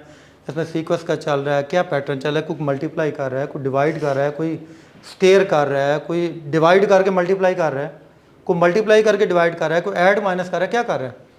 इसमें अगर मैं देखूँ तो इसमें सीक्वेंस ये चल रहा है कि पहले 8 को 3 से मल्टीप्लाई कर रहा है, फिर 24 को 2 पे डिवाइड कर रहा है, 12 आ गया, फिर 12 को 3 से मल्टीप्लाई किया, फिर आगे 2 पे डिवाइड कर दिया, फिर आगे 3 से मल्टीप्लाई किया, फिर आगे 2 पे डिवाइड, इसका मतलब फिर आगे 3 से मल्टीप्लाई करेंगे, दैट विल बी 81।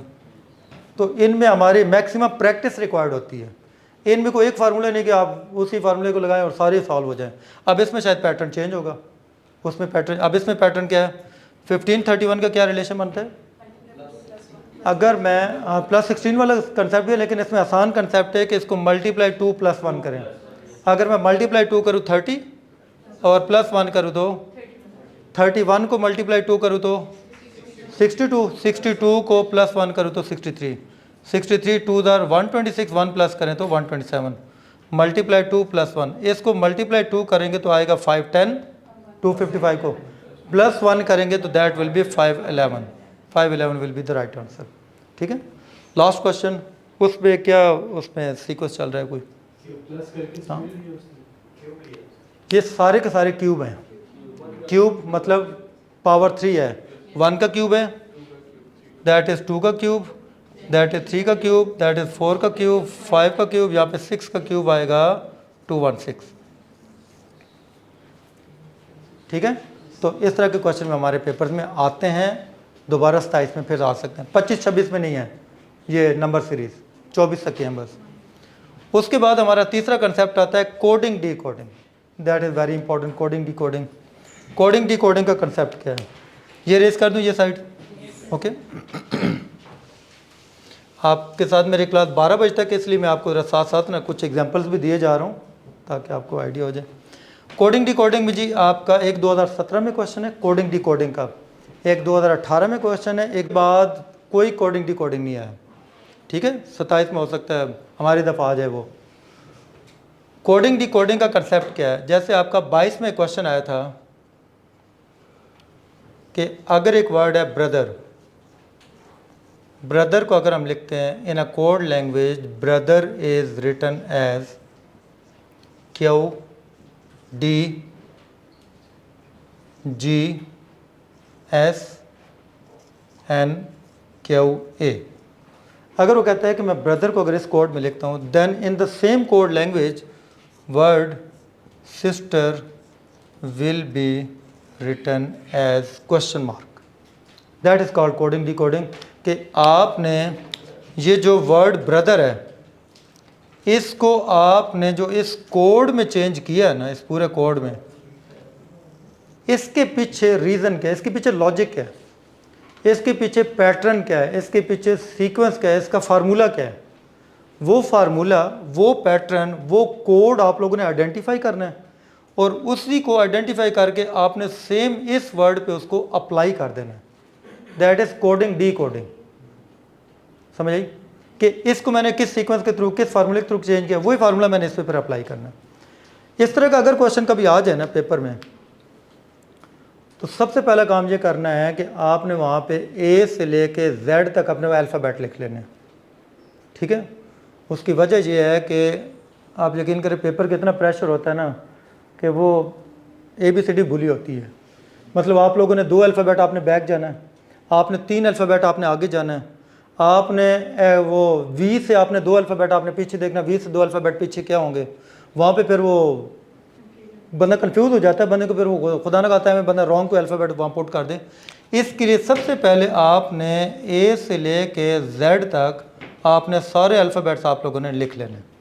ठीक है, अच्छा, उसके बाद आप लोगों ने फिर इस पे गौर करना है कि भाई ये कोड के साथ B को उसने Q के साथ मैच किया, B को उसने Q, अगर यहाँ पे B है, यहाँ पे कहीं P Q R S R है, तो इसका तो बहुत ज़्यादा गैप है, E F G H I JKLMNOPQRSTUVW V के बाद यू आना है, यू आ गया, ओके सॉरी, VWX Y और Z, ठीक है।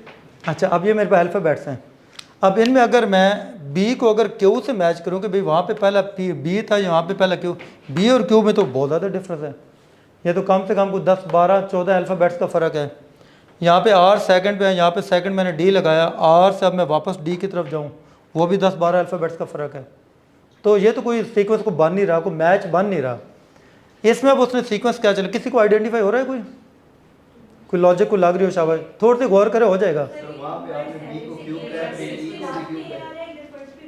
एग्जैक्टली, ये बिल्कुल ठीक है। देखें, इसमें उसने सीक्वेंस को रिवर्स कर दिया। अब ये पहला अल्फ़ाबेट बी है ना, बी स्टार्ट पे था, बी को हम एंड पे ले आए, और बी से पहले क्या आता है, बी से पहले आता है। यानी कि एक्चुअल में मैंने लिखना ये था BROTHER।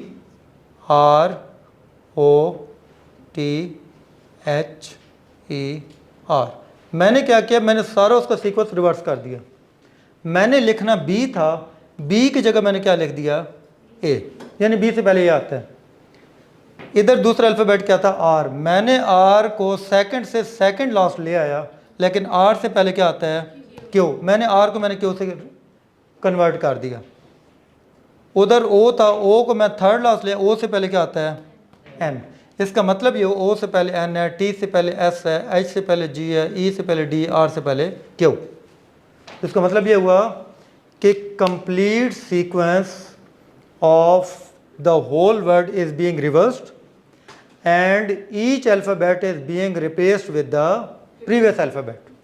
या हम ये कह सकते हैं कि हर अल्फ़ाबेट में से हमने एक अल्फ़ाबेट माइनस कर दिया, हम पिछले अल्फ़ाबेट पे जंप कर गए, ठीक है। अब अगर आप यही सीक्वेंस इस पे अप्लाई करें, इसका कोड क्या बनता है, अब आप खुद ट्राई करें, शाबाश।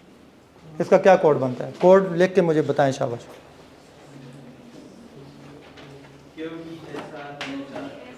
QDSRHR, एग्जैक्टली ये बनेगा। यहाँ पे एस है ना, एस को हम एंड पे ले आएंगे, लेकिन एस से पहले क्या आता है, आर। आई को हम सेकंड लास्ट ले आएंगे, आई से पहले आता है एच, एस से पहले आर, टी से पहले एस, ई से पहले डी, आर से पहले क्यू। ये आपका कोड बन जाए। अल्फ़ाबेट्स के साथ न्यूमेरिक भी आ सकते हैं, वो अभी आपको मैं एग्जांपल दे दूँ तो वो खुद फिर घर से सॉल्व करके लाइएगा, क्योंकि उस पर सोचना पड़ेगा ज़रा थोड़ी देर। एक एग्जांपल है जी, अगर एक वर्ड है, ये तो आपको इंशाल्लाह मैं बेटा क्लास में आपको बहुत सारी असाइनमेंट्स दे दिया करूँगा। एक वर्ड है MEANDR, meander is written as 4515459। तो बताओ ये जो वर्ड है मैथमेटिक्स, ये क्या बनेगा, वो न्यूमेरिक में वो कन्वर्ट कर सकता है अल्फ़ाबेट्स को न्यूमेरिक को अल्फ़ाबेट्स में कन्वर्ट कर सकते हैं। तो इस तरह की एग्जांपल हमारे बाकायदा चैप्टर में तो बहुत सारी एग्जांपल आएंगी ना, ये तो जस्ट आपको एक मैं ओवरव्यू दे रहा हूँ मैं, ठीक है, ओके। इसी तरह 2018 में इसका एक क्वेश्चन आया हुआ है। ये जो क्वेश्चन आया ना 2017 में और 2019 में, वो रिपीट हुआ है। एक क्वेश्चन था मेडिसन कंप्यूटर को अगर हम ये लिखते हैं तो मेडिसन को फिर क्या लिखेंगे। फिर 2018 में क्वेश्चन आया कि अगर मैं लैंड माइन को ये लिख रहा हूँ तो होम मेड को फिर क्या लिखूँगा। फिर 2022 में फिर ये वाला क्वेश्चन आया हुआ था। इसको राइट डाउन कर ले, फिर मैं आपको जंबल स्पेलिंग्स का आइडिया दूँ। फिर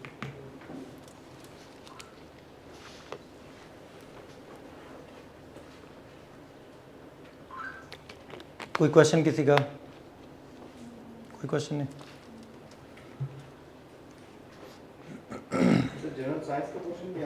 नहीं, जनरल साइंस मैं नहीं पढ़ाऊँगा, मैं जस्ट मैं मैथ्स के बंदू मैथ्स ही पढ़ानी है। मुझे एक दफ़ा एक स्टूडेंट ने ना मशवरा दिया था कि सर जी आप जैसे मैथ आप पढ़ाते हो ना, सर आप साथ ना आप जनरल साइंस भी शुरू कर दें। जनरल साइंस वही है 8वीं 9वीं 10वीं वाली आसान सी जहाँ साइंस आप वो पढ़ा दें। मैंने कहा यार इशू ये है कि मुझे नहीं पता होता, मेरी क्लास में ना डॉक्टर भी बैठे होते हैं। कई दफ़ा ऐसे होता है डॉक्टर हज़रात माशाल्लाह बहुत ज़्यादा, उन्होंने कभी कोई ऐसा क्वेश्चन पूछ लिया ना कि मुझे जो नहीं आ रहा, उन्होंने कहना सर जैसे साइंस पढ़ा रहे हैं ऐसे एबिलिटी भी साथ करवा रहे होंगे। फिर इसलिए मैंने फिर उसके तरफ पंगा ही नहीं लिया। हालांकि वो पढ़ाना मुश्किल नहीं है, साइंस वही बेसिक कंसेप्ट हैं जो आपने वही पढ़े हैं 7th 8th में वो कंसेप्ट पढ़े हुए हैं, लेकिन जिसका मुझे आइडिया नहीं मैं वो नहीं फिर पढ़ा रहा, मैं जस्ट मैथ्स ही आपको पढ़ाऊँगा इंशाल्लाह। साइंस के लिए आपको सर तैमूर साहब आपको गाइड करेंगे, कौन से टीचर आपके आएंगे। बेटा इसमें ना आपका MPT भी आपका प्रिपेयर हो जाएगा ऑटोमेटिकली, क्योंकि आपके MPT में जो कोर्स है वो सारा आपका वही कंपलसरी वाला कोर्स है। आपके कंपलसरी अगर सब्जेक्ट्स ओके है ना, आपका MPT ओके है। MPT में सबसे मेन चीज़ आप लोगों ने घबराना नहीं है, परेशान नहीं होना कि यार MPT मेरा क्लियर नहीं होगा। MPT में आप यकीन करें फेल वही होते हैं जो सिर्फ तजर्बे के लिए आते हैं, मतलब जिनको सब्जेक्ट्स का ही नहीं पता, जिनको सब्जेक्ट्स का ओवर है, वो कहते हैं चलो यार MPT कौन सा अटैम्प्ट कोई काउंट होना है, MPT दे देते हैं, देखे तो सही MPT में आता क्या क्या है, और आप यकीन करें वही फेल होता है। जो सही सीरियस बच्चे हैं, जिनको सब्जेक्ट्स का पता है, जिनको आइडिया है, उन्होंने कुछ पढ़ा हुआ है, वो कभी फेल नहीं होता, वो पास हो जाते हैं। और वैसे भी आप लोगों ने 200 में से कितने लेने हैं, 66 मार्क्स लेने हैं, वो वैसे भी क्लियर हो जाते हैं। 66 वाला भी पेपर में बैठा होगा, 190 वाले भी पेपर में बैठा होगा, उसमें कोई दौड़ नहीं कि हमने 190 मार्क्स लेने हैं। बस आप लोग अपना टारगेट रखें जी मैंने 100 प्लस में जाना है। 100 प्लस में आप टारगेट रखोगे, 110 120 इंशाल्लाह आपके ईजिली आपके मार्क्स आ जाएंगे। टोटली MCQs आपको सर ने गाइड नहीं किया, किसी ने अभी गाइड नहीं किया MPT। अच्छा मैं आपको रफली बता दूँ, मुझे एग्जैक्टली सही जान, लेकिन मैं आपको रफली बता देता हूँ। 50 मार्क्स उसमें इंग्लिश के हैं, ये आप लोग ना उसके FPSC की वेबसाइट पे देख सकते हो, वहाँ पे कोर्स गिवन है MPT का, जो मेरे नॉलेज में है। 50 मार्क्स इंग्लिश के हैं, 20 मार्क्स आपके करंट अफेयर के हैं, 20 मार्क्स आपके पाक अफेयर के हैं। ये लिखने लिख लें, इसमें शायद कोई कमी बेशी भी हो सकती है, ठीक है, करंट अफेयर पाक अफेयर में कमी बेशी हो सकती है। 50 मार्क्स इंग्लिश, 20 करंट अफेयर, 20 पाक अफेयर, मेरी तरह करेक्शन भी कर दीजिएगा अगर कोई गलती हो तो। इसी तरह आपके 10 to 20 मार्क्स इस्लामिक स्टडीज़ के होंगे, आपके 10 to 20 मार्क्स आपके माशाल्लाह इसमें उर्दू के भी शामिल होंगे, उर्दू में उसने शामिल किया, उसकी उर्दू की सारी ग्रामर होगी, ज़रबुल इमसाल होंगी, आसमान से गिरा खजूर में अटके, इस तरह को जो सेंटेंस नहीं वो उस तरह हो सकते हैं। आसान नहीं, मुश्किल होंगे, उर्दू को मुश्किल, काफ़ी मुश्किल क्वेश्चन शायद आपने पढ़ो इसलिए आपका आसान हो। इसके साथ साथ आप लोगों के कुछ क्वेश्चन होंगे इसके इस्लामिक स्टडीज़ के, आपको मैंने बता दिए। सबसे ज़्यादा आपका एबिलिटी होंगे, 60 नंबर का आपका एबिलिटी होगा, 60 नंबर का उसमें मैथ होंगे। ये कितने हो गए टोटल, काउंट करें, 200 पूरा हो गया, 20 रहते हैं। 20 फिर किसके होंगे, साइंस का, सॉरी इसके साइंस के 20 नंबर आप साइंस के कर लो, ठीक है। ये आपका टोटल 200 हो जाएगा। इसमें से बेटा आपने 33% लेने हैं, 66 मार्क्स, और वो 66 इंशाल्लाह आप एबिलिटी में आप 60 पूरे लें तो 6 बाकी आपने लेने हैं, 66 वैसे पूरे हो जाएंगे, ठीक है। एबिलिटी में आप इजीली MPT में 35-40 प्लस जा सकते हैं इजीली, अगर आपकी इंशाल्लाह अच्छी तरह प्रिपेयर्ड हो, ठीक है। अच्छा मैं नहीं, इसमें नेगेटिव मार्किंग नहीं है, MPT में नेगेटिव मार्किंग नहीं अभी तक नहीं है। हाँ इसमें एनालिटिकल रीजनिंग भी आपका इंक्लूड हो सकता है, एनालिटिकल रीजनिंग जो मैंने स्टार्ट में बताया था वो भी इंक्लूड हो सकता है। अच्छा ये कोडिंग डिकोडिंग आपको मैंने बताया। उसके बाद है जम्बल्ड स्पेलिंग्स। जम्बल्ड स्पेलिंग्स क्या होते हैं, जम्बल्ड कैसे कहते हैं, मिक्स, शफल्ड, जिसको मैं पंजाबी में कहूँ कि जी स्पेलिंग की ना खिचड़ी बनी होती है वर्ड्स की। आप लोगों ने उनको क्लियर करके, आपने उनको सीक्वेंस करके एक प्रॉपर वर्ड आपने बनाना है। लाइक मैं आपसे कुछ एग्जांपल पूछता हूँ, ये मैं बुक से देख के आपको लिखवाता हूँ।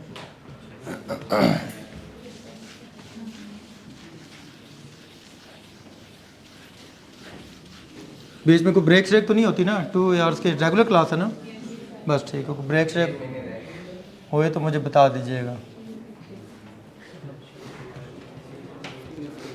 और अगर फादर इधर क्लासेस स्टार्ट हुई ना, मैं सर से रिक्वेस्ट करूँगा कि पहली क्लास मेरी रखनी है। उसकी वजह ये है कि एबिलिटी अगर मैं रखूँगा ना 3-4 लेक्चर्स के बाद, फिर तो आप लोग वैसे ही ख़त्म हो, क्योंकि उधर लाहौर में भी मॉर्निंग भी पहली क्लास मेरी होती है, अल्हम्दुलिल्लाह एकेडमी आके खुद ही खोलते हैं।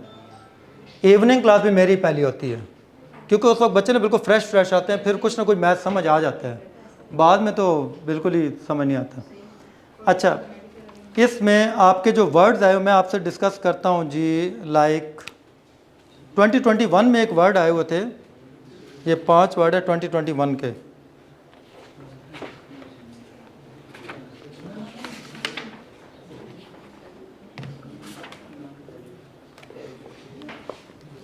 एक वर्ड आपका आया था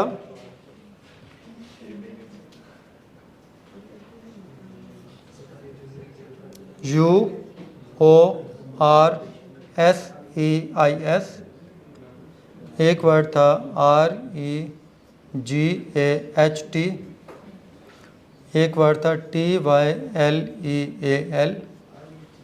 एक वर्ड था RAMYR और एक वर्ड था RYUHR। 2022 में जो वर्ड्स थे दैट वर THRSI,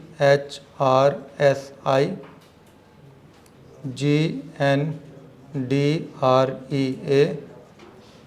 तीसरा वर्ड था SCHAMOT, चौथा वर्ड था ONLNDO, पांचवा वर्ड था HIODALY। तीसरा जो वर्ड था 2023 में थे LNUGEF,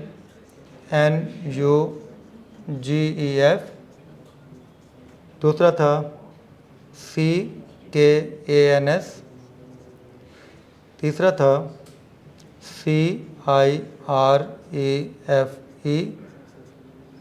चौथा था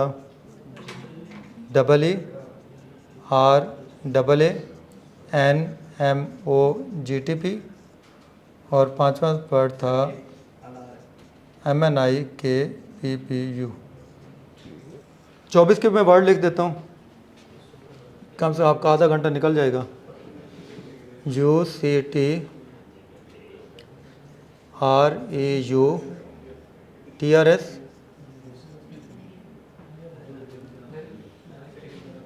LOVONAC, तीसरा था CIH PROSTATAC, चौथा था YNTIA UMH, पांचवा था NNTHORER। इसी तरह ये 25 में भी कुछ वर्ड्स आए हुए हैं, 26 में वर्ड्स आए हुए हैं। अच्छा, इनको कहेंगे जम्बल्ड स्पेलिंग्स। अच्छा, इनका कोई प्रॉपर फार्मूला नहीं है कि इसमें को हमको फार्मूला यूज़ करें तो इसके थ्रू हम इसको बना लें। इसका सबसे बेस्ट तरीका क्या है? सबसे बेस्ट तरीका ये है कि आप इसको ड्रॉप कर दें टेम्परेली आप इनको ड्रॉप कर दें, आप पेपर के एंड पे आप इनको सॉल्व कर दें, क्योंकि ये क्वेश्चन इनमें आपकी एबिलिटी चेक नहीं हो रही, ये सिर्फ आपका टाइम ज़ाया करने के लिए आपको दिए जाते हैं। जो सीधी बात, आपका टाइम निकालने के लिए आपको दिए जाते हैं कि बच्चा, और आप यकीन करें जहाँ से आपको मैंने बताया ना क्वेश्चन नंबर 6 से स्टार्ट होता है, क्वेश्चन नंबर 6 का A part, B part, C part, और ये दिए भी क्वेश्चन नंबर 6 में जाते हैं। 6 का B पार्ट दे देगा, 6 का C पार्ट, ताकि बच्चा 6 पे रहे, 6 से आगे जाए ना। क्योंकि जब आपने ये वाले वर्ड्स एक दफ़ा सोचना शुरू करना है ना, कम से कम 15-20 मिनट आसानी से निकल जाना है, क्योंकि इनमें कोई फार्मूला नहीं है ना कि मैं आपको फार्मूला बताऊँ उससे आप सॉल्व कर लो। इसमें आप लोगों ने सोचते रहना यार वर्ड बनता क्या। बेटा सारे मैंने पास पेपर ही लिखे हैं। नहीं रिपीट नहीं, ये वाले वर्ड रिपीट नहीं होते, ये तो न्यू आएंगे ना टोटली। ठीक है, आपको पहले से लंदन हॉलीडे याद है तो फिर तो कोई फ़ायदा नहीं है इसका। ठीक है, अच्छा बहरहाल ये वाले जो वर्ड्स हैं इनको, हाँ आप पेपर देखो, एक नज़र देखो, अगर तो आपको आसान, जैसे ये वाले वर्ड हैं लंदन हॉलीडे, आसान है, अगर आपको समझ आती है आप अपने पास पेपर पे लिख लो, अगर नहीं समझ आती है तो आप उनको टेम्परेरी ड्रॉप करो, पहले बाकी पेपर सॉल्व करो, उसके बाद आप इनकी तरफ आ जाओ, क्योंकि ये आपका टाइम ज़्यादा खा जाएंगे। अच्छा, इनमें कोई वर्ड्स कोई नज़र आ रहे हो? कोई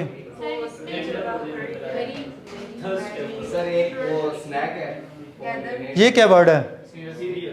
सीरियस, ये दैट इज गैदर। ठीक है, दैट इज लेटली, मैरी, हरी। ये क्या वर्ड है? दैट इज शर्ट, ये थर्स्ट नहीं शर्ट है। ये क्या है? क्या? दैट इज डेंजर, इसको डेंजर भी लिख सकते हैं, इसको हम गार्डन भी लिख सकते हैं। ठीक है, मैं क्लास पढ़ाया था, बच्चा कहता था सर ग्रैंडी, टोयोटा का मॉडल ग्रैंडी। मैं वाकई ड्राइव कर रहा था, मैंने बाद में गाड़ी देखी, उसके स्पेलिंग वाकई यही थे, लेकिन मैंने कहा बेटा जी ये ग्रैंडी नहीं बनना, गार्डन या डेंजर बनना। ठीक है, अच्छा ये क्या है? दैट इज स्टोमक, स्टोमक, ठीक है। लंदन हॉलीडे, ये क्या है? अच्छा फंगल जेन में आ रहा है लेकिन उसमें GAL आता है फंगल में, दैट इज एनगल्फ, एनगल्फ, ठीक है। टाइम लग रहा है ना सोचने में। इसमें ये क्या है?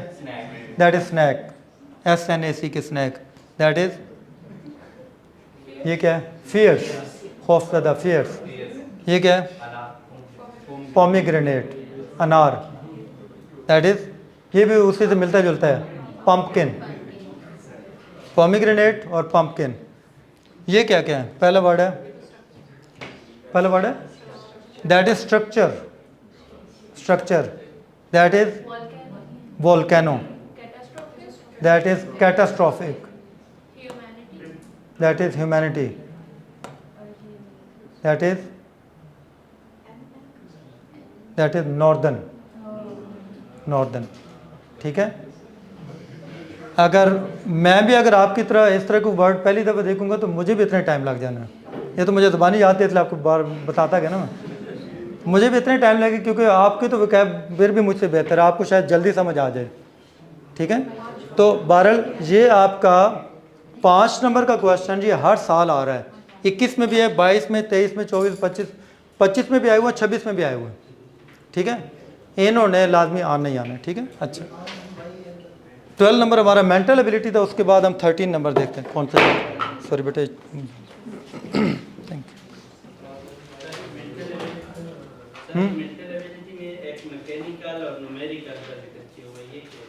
मैकेनिकल और न्यूमेरिकल में, सिलेबस में न्यूमेरिकल तो आप कह सकते हो कि हमारे जैसे वो दूसरे वाले वर्ड नहीं थे, वो what come next in the following freeze, आप उसको आप कह सकते हो, ठीक है। मैकेनिकल में फिर कोई डायग्राम्स टाइप क्वेश्चन आ सकते हैं, लाइक फॉर जैसे ये भी क्वेश्चन भी आपके मैकेनिकल में आपके आ सकते हैं, आपके कुछ डायग्राम्स आते हैं, जैसे वो आप वर्बल नॉन वर्बल आप कह सकते हो। जैसे एक डायग्राम आपके पेपर में आई हुई है कि ये जो एक स्टार है इसमें टोटल ट्रायंगल कितने होंगी, इसको आप उस फॉर्म में आप लेके आ सकते हो मेंटल एबिलिटी में। वैसे मैंने इसको ज्योमेट्री में ऐड किया हुआ है। आपका 2023 के पेपर में क्वेश्चन आया था कि ये जो स्क्वायर है इसमें कितने स्क्वायर्स हैं, तो इनको भी आप मेंटल एबिलिटी में आप उस फॉर्म में आप लेके आ सकते हो। न्यूमेरिकल में तो वो हमारे दूसरे क्वेश्चन आ जाएंगे जो आपको मैंने बता दिए थे, या फिर ये वाले क्वेश्चन अभी जो आपने पूछे हैं वो ये वाले क्वेश्चन इसमें फॉलो कर सकते हैं इस पोर्शन में। अच्छा ये क्या चीज़, ये वाली मैरी, मैरी और हरी दोनों इकट्ठी हैं। अच्छा इसके बाद 13th नंबर पे मेरे पास जो चैप्टर आएगा मेंटल एबिलिटी में, हमारे पास यही है सारा कुछ।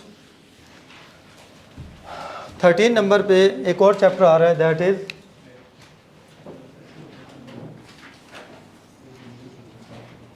Time work sharing.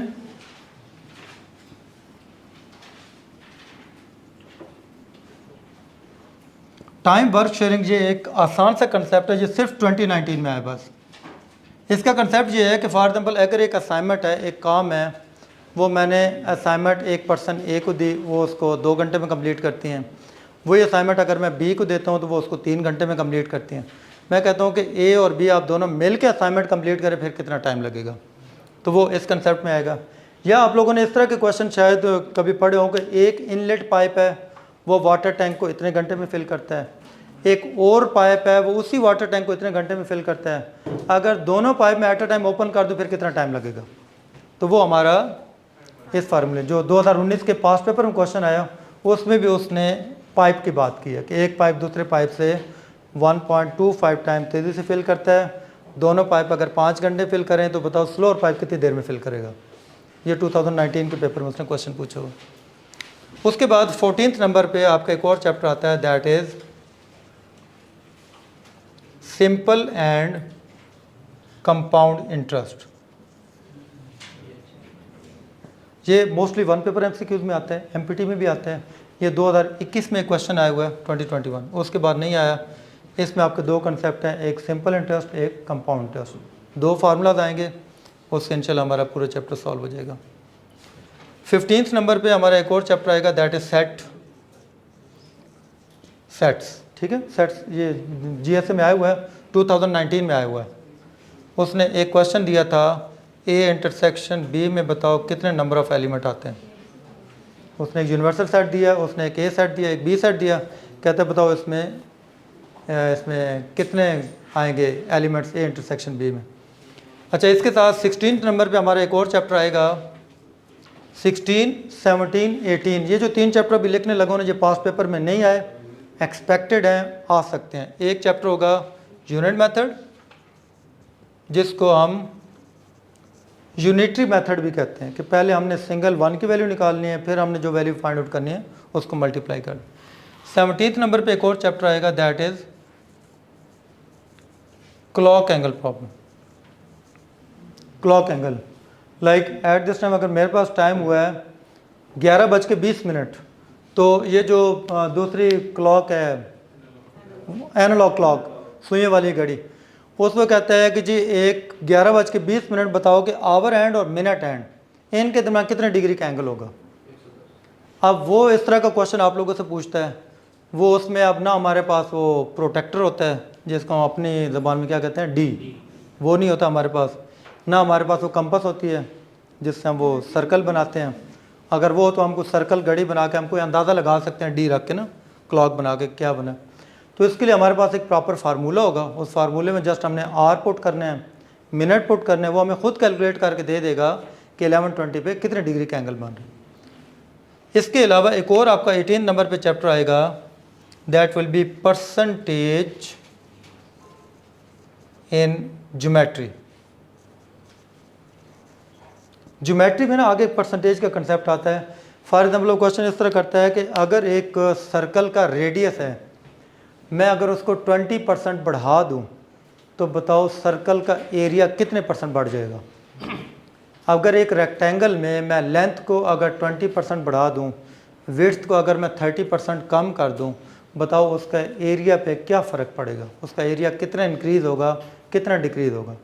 तो उसमें परसेंट का जो कंसेप्ट आता है वो हमारा इंशाल्लाह इस फार्मूले में, इस चैप्टर में सॉल्व हो जाएगा। ठीक है, एक लास्ट चैप्टर आपका आएगा, दैट इज़ प्रॉब्लम स्टेटमेंट, वो भी आपको मैं बता देता हूँ। ये रेज कर दूँ, नोट कर लिया सबने, ओके डन। लास्ट चैप्टर है problem statement.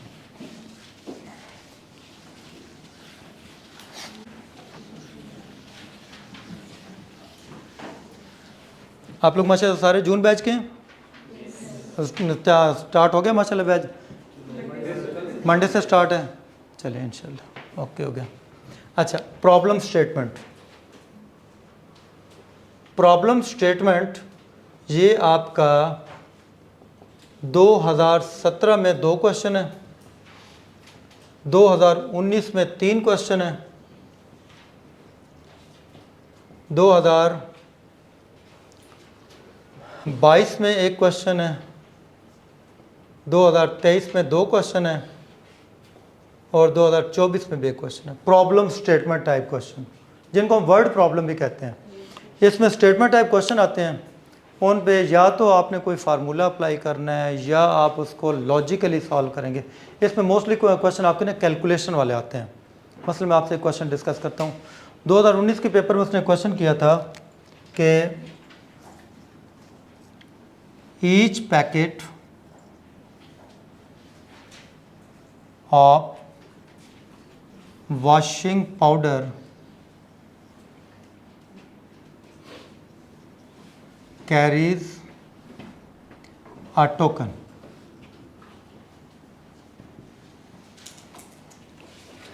Four token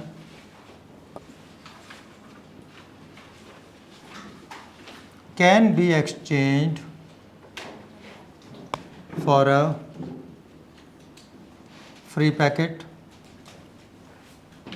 How many free packet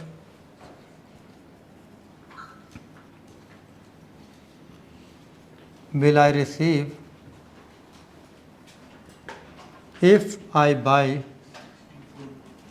64? ठीक है, इसको ज़रा काउंट करें, शाबाश। वर्ड प्रॉब्लम टाइप क्वेश्चन है। ओके, बाकी भी ज़रा सॉल्व करें, सारे ज़रा ट्राई करें शायद।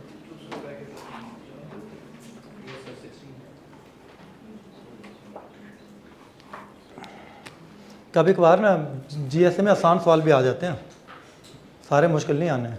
आसान सा सवाल है, जितना मुश्किल नहीं है ये। 25 लेट्स सी, देखते हैं। 25 16 ओके। अच्छा, उसने कहा है कि हर पैकेट में से एक टोकन निकलते हैं, और अगर मैं 4 टोकन दुकानदार को वापस करूं तो मुझे एक फ्री का पैकेट देते हैं। वो कहता है कि मैं कितने फ्री के पैकेट ले सकता हूं अगर मैं ख़रीदूं 64 पैकेट्स। अब सबसे पहली चीज़ है कि अगर मैंने 64 अगर पैकेट्स ख़रीदे हैं तो लाजमी बात है उनमें से 64 ही टोकन भी निकलेंगे, क्योंकि हर पैकेट में एक टोकन है। ये तो अंडरस्टूड है। अब जब मैं 16 टोकन उस दुकानदार को मैं वापस करूंगा ना, तो मुझे 16 टोकन के अगेंस्ट, अगर जैसे 4 के अगेंस्ट मुझे 1 देता है ना, 8 के अगेंस्ट मुझे वो 2 देगा, 12 के अगेंस्ट 3 देगा, 16 के अगेंस्ट 4। इसका मतलब 64 के अगेंस्ट 64 को 4 पे डिवाइड करूं, वो मुझे 16 फ्री के पैकेट दे देगा। आसान सा क्वेश्चन आएगा तो मुश्किल नहीं, लेकिन मसला ये है, क्वेश्चन असल यहाँ से स्टार्ट हो रहा है, यहाँ से असल क्वेश्चन स्टार्ट होता है, यहाँ से। अब ये जो हमें 16 फ्री के पैकेट मिले हैं, इनमें से फिर 16 टोकन निकलेंगे, ठीक है। इनमें से जो 16 टोकन निकलेंगे वो अगर मैं वापस करूं तो 16/4 मुझे 4 फ्री के पैकेट और मिल जाएंगे। इनमें से 4 टोकन और निकलेंगे, ठीक है। इनमें से जो 4 टोकन निकलेंगे उनके अगेंस्ट मुझे एक फ्री का पैकेट और मिल जाएगा। 4 टोकन 4/4, एक मुझे फ्री का पैकेट और मिल गया। अब इसको खोलने की ज़रूरत है, इसके अगेंस्ट कुछ भी नहीं मिलना। तो इसका मतलब हमें टोटल फ्री के पैकेट कितने मिलेंगे? 16 नहीं, टोटल 21 फ्री के पैकेट मिलेंगे। ये उसका क्वेश्चन था, टोटल फ्री के पैकेट कितने मिलेंगे। तो इस तरह के क्वेश्चन भी हमारे लॉजिकल वे में आए हुए हैं, या इस तरह के क्वेश्चन भी आए हुए हैं जैसे आपने शायद कभी बाकी पेपरों में पढ़े हो कि एक फार्मर है, किसान है, वो फ्री बैठा होता है जी, वो अपने फार्म हाउस पे जाता है, जाके ना वो जानवरों के कभी हेड काउंट करने लग जाता है, कभी उनके फीट काउंट करने लग जाता है, लेग्स काउंट करने लग जाता है। कहता है जी जब मैंने टोटल हेड काउंट किए तो इतने हैं, टोटल लेग्स काउंट की तो इतनी हैं, बताओ उसके पास मुर्गियाँ कितनी हैं, बताओ उसके पास खरगोश कितने हैं। ये उसने 2022 के पेपर उसने क्वेश्चन किया था, 23 के पेपर में। तो इस तरह के सवाल आपके आ जाते हैं प्रॉब्लम स्टेटमेंट में।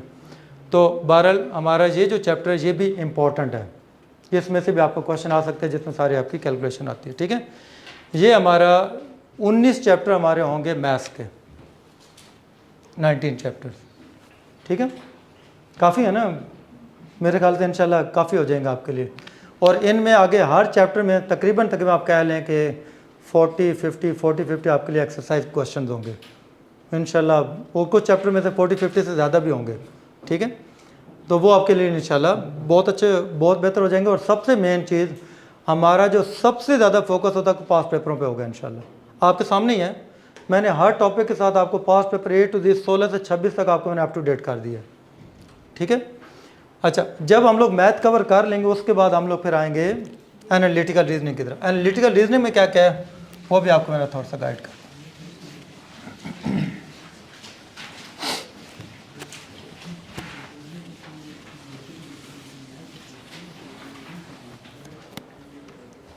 एनालिटिकल रीजनिंग में हमारे पास 6 से 7 चैप्टर्स आएंगे।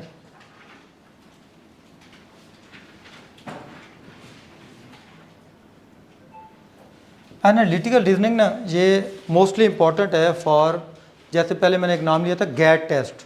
ये गैट में बहुत ज़्यादा आता है, नेट में आता है जो ग्रेजुएशन के लिए टेस्ट होता है, कॉमसेट्स के लिए होता है, या बाकी यूनिवर्सिटी में एडमिशन टेस्ट के लिए होता है। ये हैट में ज़्यादा आता है, हैट अगर किसी ने स्कॉलरशिप टेस्ट दिया हो, या AT वाले जितने भी टेस्ट हैं, net, hat, gat, let, mat, जो भी है, ठीक है, उसमें ज़्यादा एनालिटिकल रीजनिंग है। और जबकि CSS में अगर बात की जाए तो सिर्फ और सिर्फ ये 2016, 2018 और 2020 में पहले आए हुए थे। इस साल 26 में 3 से 4 क्वेश्चन इकट्ठे हमारे 26 में दे दिए गए। इसका मतलब अब इसकी इंपॉर्टेंस फिर बढ़ गई। अब आगे हमने 27 के लिए फिर एनालिटिकल रीजनिंग को ज़्यादा टाइम, लेकिन ये ज़रूरी नहीं है। अब जैसे मुझसे स्टूडेंट पूछते हैं ना सर जी एनालिटिकल सारा उसने 26 क्या 27 में दोबारा, ज़रूरी नहीं कि वो दोबारा फिर वो सारे का सारा रीजनिंग दे। हम सारा रीजनिंग तैयार करके जाएँ, उधर सारा उसने ज्योमेट्री दिया हो, वहाँ पे सारा उसने एज प्रॉब्लम दिया हो, तो हमने हर चैप्टर को हमने उसकी इंपॉर्टेंस देनी है। ठीक है। अच्छा, हमारे पास जी इसमें पहला चैप्टर आएगा मैट्रिक्स। इनके नाम डिफरेंट दिए गए इनके सिनेरियोज की वजह से। दूसरा हमारे पास चैप्टर आएगा लीनियर ऑर्डरिंग।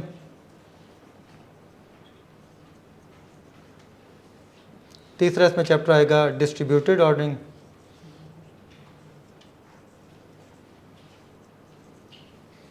चौथा आएगा इसमें सीटिंग अरेंजमेंट।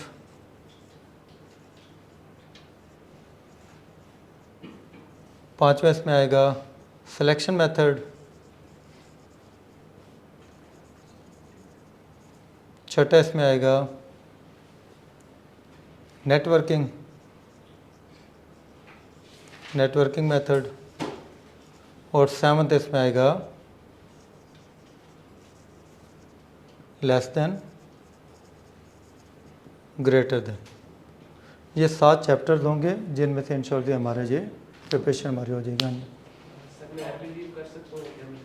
हाँ जी जी जी, कोई मसला नहीं है, कोई मसला नहीं, नो प्रॉब्लम। सेकंड लास्ट लिखे नेटवर्किंग मेथड, नेटवर्किंग और लास्ट पे लेस देन ग्रेटर देन। ठीक है। इसमें से 2016 में मैट्रिक्स है,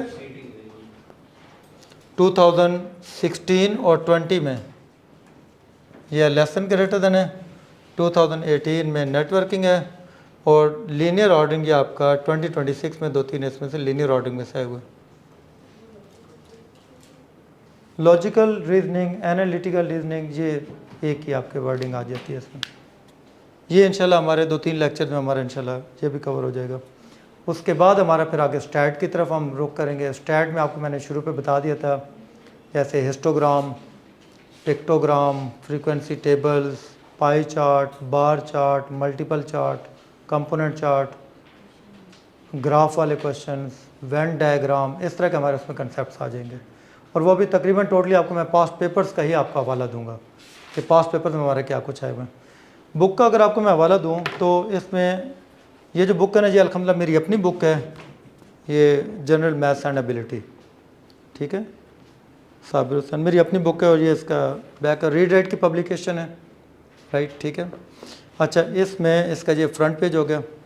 अब इसमें जो मेन कंटेंट्स हैं वो अभी आपको जैसे मैंने गाइड किए हैं, ये कंटेंट वही हैं सारे जैसे मैथ्स में पहले range, mean, median, mod, percentage, ratio, proportion, geometry, ये सारे वही हैं कंटेंट है। उसके बाद हमारा जो पार्ट 2 आएगा that will be analytical reasoning. ये जब अभी जो मैंने लिखे हैं जैसे कि matrix, linear ordering, distributed, seating, selection, ये सारे वही लिखे। उसके बाद पार्ट 3 हमारा आएगा स्टैटिस्टिक्स। स्टैटिस्टिक्स के बाद ये कुछ ना पास्ट पेपर्स ऐड किए। ये बुक जो है ना वो मेरी CSS 1 पेपर दोनों के लिए चलती है। इसके लिए मैंने इसमें कुछ 1 पेपर के पेपर भी ऐड किए हैं, जैसे गैट के पेपर हो गया, FPSC के, BPSC के। हमारे रिलेटेड जो पास्ट पेपर आएंगे वो ये आएंगे यहाँ से, GSA 2016, 2017, 18, 19, ये 2024 तक अपडेटेड है। 25-26 के पेपर में आपको खुद साथ साथ वैसे लिखवाता जाऊँगा, वो आप बुक के ऊपर आप मेंशन कर लेंगे। ठीक है। आखिर में पास्ट पेपर्स के सोल्यूशन भी गिवन है पास्ट पेपर्स के। अच्छा, अब इस बुक में जो एक सबसे इम्पॉर्टेंट बात बतानी मुझे कि जैसे फॉर एग्जाम्पल हमारा पोर्शन स्टार्ट होता है मैथ्स का, पहला सेंट्रल टेंडेंसी है, उसमें हमारा पहले इंट्रोडक्शन आएगा, फिर एग्जांपल सॉल्व होंगी, फिर एक्सरसाइज के बाद उसके आंसर कीज, जो एक बुक का फॉर्मेट होता है। इसी तरह ये मीडियन स्टार्ट हुआ, इंट्रोडक्शन, एक्सरसाइज, एग्जाम्पल, एक्सरसाइज, और फिर इसमें जो मेन पॉइंट है वो बताना मुझे कि आप देखिएगा जहाँ पे आपका चैप्टर ख़त्म होगा ना, चैप्टर ख़त्म होते साथ ही आपके पास पेपर्स आ जाएंगे। जैसे फॉर एग्जांपल आप देखें सेंट्रल टेंडेंसी मैंने आपको किस साल लिखवाया था, 2016 और 2020। ये देखिए आपका 2016 का भी क्वेश्चन आपको मिल जाएगा, या आपको 2020 का भी क्वेश्चन मिल जाएगा। इसका मतलब ये होगा कि मुझे सेपरेटली फिर पास पेपरों पे जाने की ज़रूरत नहीं पड़ेगी। इंशाल्लाह आपका टॉपिक वाइज आपके पास पेपर खुद ब खुद प्रिपेयर होते जाएंगे। अब जैसे फॉर एग्जांपल है आपका एवरेज है, एवरेज देखिए मैंने आपको किस साल लिखवाया है, एक आपको लिखवाया 2021 और 2026, इसमें अभी अपडेट नहीं हुआ, आपको मैं 2026 के जो 2 क्वेश्चन आए वो मैं आपको वैसे बुक के ऊपर लिखवा दूंगा, ठीक है। परसेंटेज में देखेंगे, परसेंटेज के पास पेपर चैप्टर के साथ ऐड है, यानी कि जैसे हम चैप्टर एंड करेंगे हमारे साथ उसके रिलेटेड पास पेपर भी एंड हो जाएंगे। उसका फ़ायदा क्या होगा, जैसे हमारा इंशाल्लाह सेशन कंप्लीट होगा, आप लोगों ने सेशन के बाद फिर क्या करना है, आपने पास पेपर्स अपने सारे डाउनलोड करने हैं। सारे डाउनलोड करके जब आप उसको फिर से स्टार्ट लेंगे इंशाल्लाह फिर आपको आसानी रहेगी, क्यों वो सारे क्वेश्चन ऑलरेडी आपने किए होंगे। फिर जब आप उनको रिवाइज करोगे फिर आपको वो आसान लगेंगे इंशाल्लाह, वो मुश्किल फिर नहीं लगेंगे, ठीक है। कि इसमें इंशाल्लाह हमारा कोई क्वेश्चन स्किप नहीं होगा, क्योंकि चैप्टर वाइज मैंने उसमें ऐड कर दिया।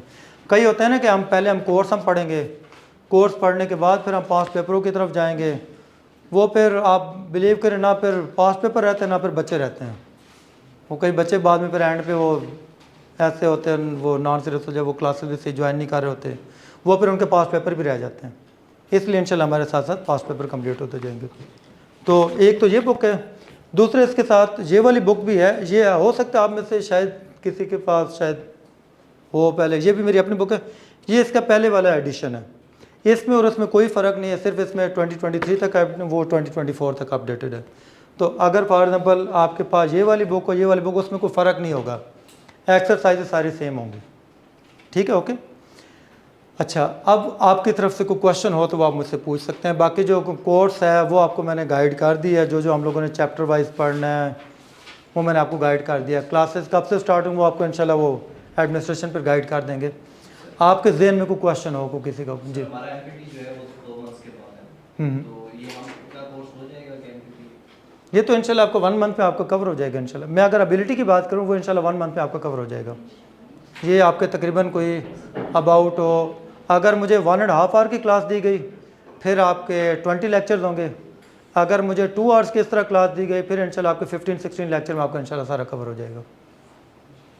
तो आपकी तैयारी जीएसए के लिहाज भी हो जाएगी, आपकी तैयारी इंशाल्लाह एमपीटी के लिहाज से भी हो जाएगी, आपका सारा इंशाल्लाह। जैसे आपको मैंने बताया एमपीटी आपका कंपलसरी सारा कुछ है, ठीक है।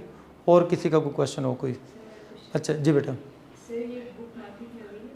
आपको बेटा मिल जाएगी, आपको एकेडमी में इंशाल्लाह मिल जाएंगी, ठीक है, नो इशू। ये है कि जैसे मैं मेडिकल से हूँ तो मुझे मैथ्स पढ़ने में बहुत मुश्किल होती है, तो वो स्टेप्स में चीज़ें करना।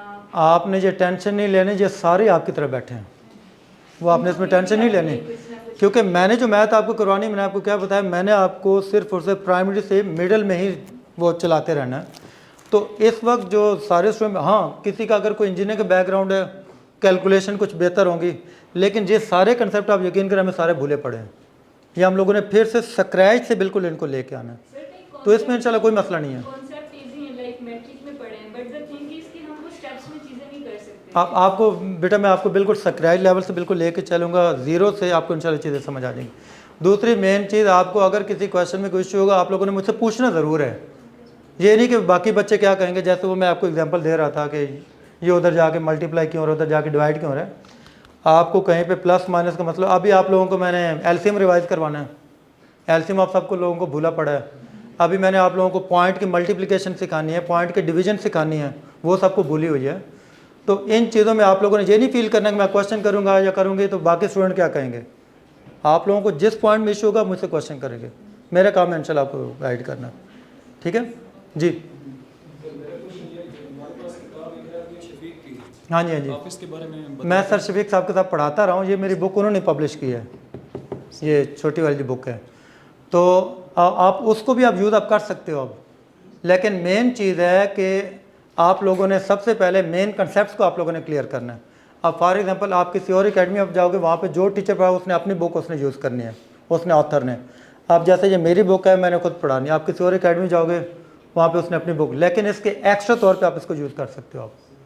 इसके अलावा मैं आपको इंशाल्लाह 1-2 वेबसाइट्स भी आपको बता दूंगा, वहाँ पे भी इंशाल्लाह एक्स्ट्रा क्वेश्चन आपको मिलेंगे, क्योंकि एबिलिटी तो ऐसे जितना ख़त्म होना ही नहीं है, मैक्सिमम इसमें प्रैक्टिस रिक्वायर्ड है। कोई भी टॉपिक है, परसेंटेज है, रेशियो है, प्रोपोर्शन, उसमें कहीं से भी आपको क्वेश्चन मिलता है, आप कोशिश करें आप उसको प्रैक्टिस करें। लेकिन कम से कम हमें मेन कंसेप्ट का पहले पता होना चाहिए। आपको इंशाल्लाह कंसेप्ट समझा दूंगा, फिर आप जहाँ से मर्जी आप प्रैक्टिस करें। और कोई क्वेश्चन किसी का? कोई क्वेश्चन और? शाबाश जी। सर आप जनरल साइंस वाले पार्ट के बारे में बता सकते हैं कि हम वो कहाँ से प्रिपेयर करें? वो आपको यार सर तैमूर साहब आपको सही अच्छी तरह गाइड करेंगे, आपको बताएंगे कि यहाँ पे कौन से सर पढ़ाएंगे, कौन से टीचर पढ़ाएंगे, वो मुझसे बेहतर आपको इंशाल्लाह गाइड करेंगे। वो पहले वाली बात है ना, मैं आपको ऐसे गलत आपको गाइड कर दूँ फिर उसका नुकसान आपको होगा। ठीक है, सर अगर हम वेबसाइट के ऊपर से प्रैक्टिस करेंगे तो वो हम आपको दिखा सकते आप मुझे दिखा सकते हो, नो इशू। मैं अगर इधर अवेलेबल इंशाल्लाह बेटा, मुझे दिखाएं, आप कोई मसला नहीं। ठीक है, नो प्रॉब्लम। तो एबिलिटी मेन चीज़ मांगती प्रैक्टिस है। आपको जो मैं एक्सरसाइजेज में करवाऊंगा, एक तो आप लोगों को डेली असाइनमेंट आपको मिलेंगी, आपको वीकली टेस्ट आपको मिलेंगे, आपको फॉर द एवरेज का आपका चैप्टर आपने उसको प्रैक्टिस किया, उसमें कुछ क्वेश्चन में आपको इशू है। एक तो हम क्लास में मेन सबसे ज़्यादा हमारी कोशिश होगी, हम मैक्सिमम क्वेश्चन क्लास में हम डिस्कस करेंगे। आपकी वजह से बाकियों को भला हो जाएगा। कई स्टूडेंट वो क्वेश्चन नहीं कर पाते, वो उनका भी ताकि क्लियर हो जाए। या इसके अलावा अगर आपको कोई और कोई क्वेश्चन प्रॉब्लम आ रही है, आप बेशक वो मुझसे आप मुझे चेक भी करवा सकते हो, मुझसे डिस्कस भी कर सकते हो। क्योंकि मैथ्स में कुछ बच्चे होते हैं जो फास्ट कैलकुलेशन करते हैं। नहीं कोई मसला नहीं, कोई मसला नहीं, नो प्रॉब्लम। थोड़े अटके भी होते हैं। नहीं कोई इशू नहीं, कोई इशू नहीं, इंशाल्लाह मैं आपको गाइड कर दूंगा, नो प्रॉब्लम, कोई मसला नहीं। और जी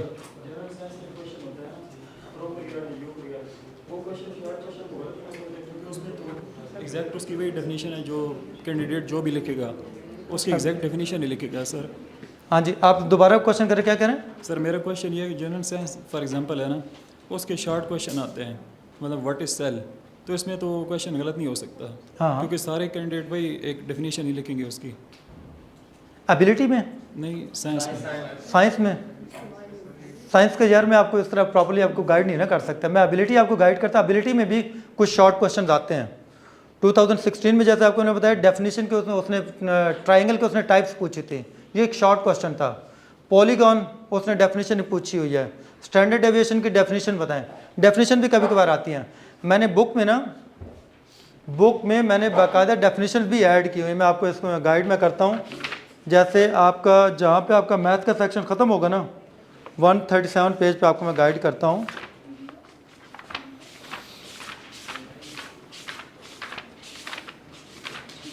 ये देखिए जहाँ पे आपका मैथ्स का सेक्शन ख़त्म हो रहा है ना, ये देखिए जनरल मैथ्स डेफिनेशंस, ये मैंने इसमें कुछ शॉर्ट टर्म्स मैंने इसमें ऐड कर दिए हैं, ताकि अगर फॉर एग्जांपल आपका एमसीक्यूज में भी कोई क्वेश्चन आता है या आपका जीएसए में कोई डेफिनेशन टाइप क्वेश्चन आता है आपका, ताकि वो कवर हो जाए।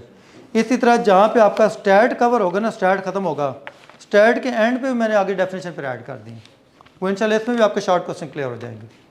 ठीक है, लेकिन एबिलिटी में आप टोटल 40 आउट ऑफ 40 मार्क्स भी ले सकते हैं, इसमें कटिंग के चांसेस नहीं हैं। एक तो आपको मैं इंशाल्लाह प्रॉपरली एक वे भी आपको सिखाऊंगा कि आपने जीएसए में 5 नंबर का क्वेश्चन आपने वहाँ पे अटेम्प्ट कैसे करके आना है, आपने कौन कौन सी एडिंग्स का ध्यान रखना है, गिवन डाटा कैसे लिखना है, आपने उसमें सोल्यूशन में क्या क्या लिखना है, आपने आखिर में आंसर की हेडिंग कैसे देनी है। वो जब आप छोटे छोटे ये साथ आप लवाजमात आप लिखोगे ना, इंशाल्लाह फिर आपको मार्क्स पूरे। जैसे हम 9th-10th में पढ़ते थे ना, हमें टीचर कहते थे हर स्टेप का एक नंबर होता है, स्टेप वाइज इसको सॉल्व करो। इंशाल्लाह आप लोग स्टेप वाइज सॉल्व करेंगे, आपको इंशाल्लाह उसमें कोई इशू नहीं होगा। सर लॉजिक के कुछ पेपर्स थे जहाँ पे मैंने बहुत पहले के मैंने देखे हुए थे, लाइक बिफोर 2016 दे हैड वो पैटर्न रिकॉग्निशन वाले क्वेश्चंस जो वो हैं, या मसलन फॉर एग्जांपल कोई एग्जांपल कोई पैटर्न रिकॉग्निशन बॉक्स दिया होगा, इसमें ये पैटर्न है, फिर इसमें ये पैटर्न है। नहीं, that includes non verbal verbal, वो वर्बल नॉन वर्बल है, वो इसमें नहीं आते। वो आपके आते हैं जैसे आप आर्मी में, एयरफोर्स में, नेवी में आप किसी कमीशन ऑफिसर के लिए आप टेस्ट आप दे रहे हो ना, उसको जो इनिशियल जो टेस्ट होता है उसमें बेटा वर्बल नॉन वर्बल आते हैं, इसके कोर्स में नहीं है। हाँ, अगर आप कोई 1 पेपर MCQs को दे रहे हो, उसमें आपका कोई ऐसा कोई टेस्ट आ जाता है कुछ 17 स्केल का, या जैसे अभी मैंने आपको एग्जांपल वो दी थी, वो ट्रायंगल बनाई थी, स्टार में कितनी ट्रायंगल्स आ रही हैं, इस तरह के क्वेश्चन उधर आ सकते हैं। अभी तक जीएसए में इस तरह का कोई क्वेश्चन नहीं आया हुआ। 2016 से पहले तो एबिलिटी है ही नहीं, आप 2016 से पहले कह रहे हो, वो आप फिर कोई और आप पेपर आप देख रहे होगे आप। हाँ जी, और जी शाबाश।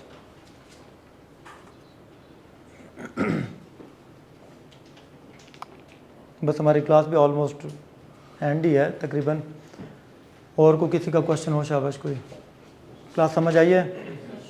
ठीक है, इंशाल्लाह आपको समझ भी आएगी इंशाल्लाह। अब वो जो मेन चीज़ है ना कि मैंने आप लोगों का ना सबसे मेन जो एबिलिटी का डर खौफ है ना, इंशाल्लाह वो मैंने ख़त्म कर देना है मेन चीज़। अच्छा एक और चीज़ आपको बताओ, इससे मुझे याद आया, कई बच्चे होते हैं ना वो GSA के पेपर में बैठते हैं ना, बस सिर्फ बस जनरल साइंस अटैम्प्ट किया, एबिलिटी अटैम्प्ट भी नहीं करते, एबिलिटी की तरफ वो जाते ही नहीं है, वो एबिलिटी के पोर्शन पूरा छोड़ के आ जाते हैं, सिर्फ जनरल साइंस अटैम्प्ट करते हैं। लेकिन अगर आप एबिलिटी की तरफ आप जाओ तो आप देखो तो हो सकता है उसमें कोई वो जंबर स्पेलिंग आए हो, आसान को आए हो, ज़रूरी नहीं कि हर साल मुश्किल ही आने हैं।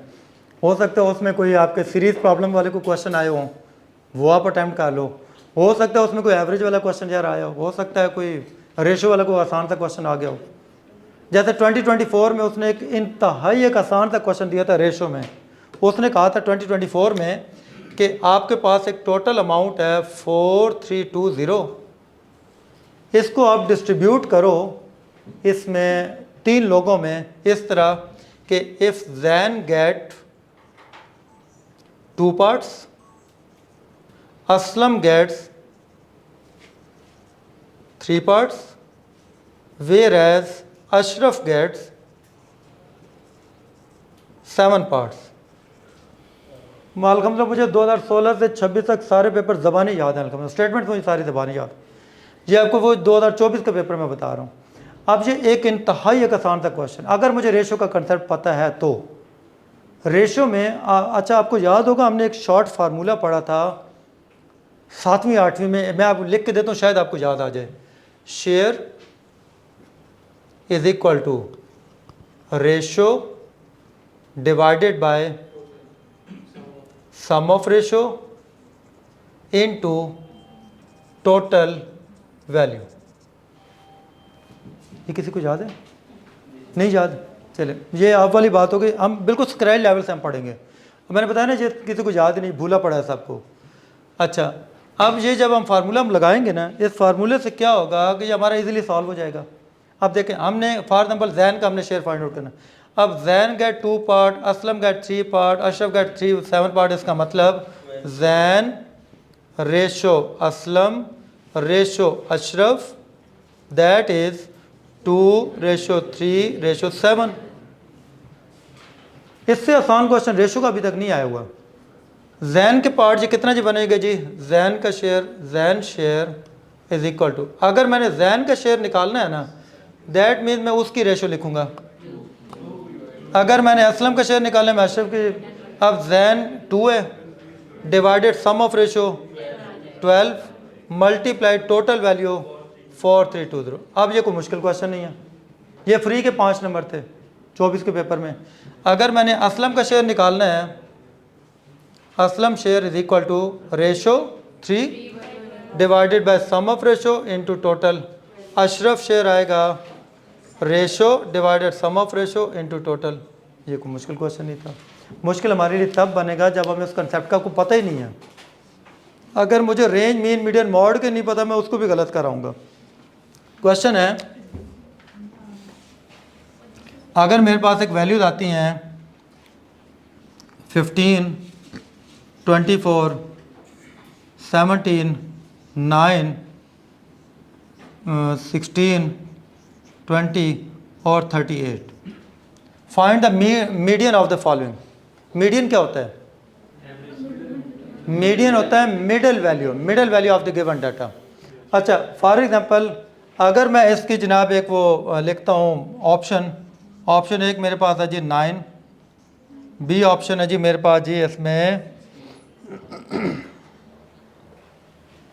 16, एक है जी 17 और एक है जी 24। कौन सा इसमें से मीडियन होगा?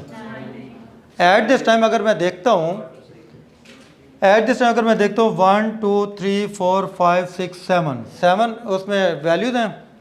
इधर से मैं 3 ड्रॉप करता हूँ, इधर से मैं 3 ड्रॉप करता हूँ 9।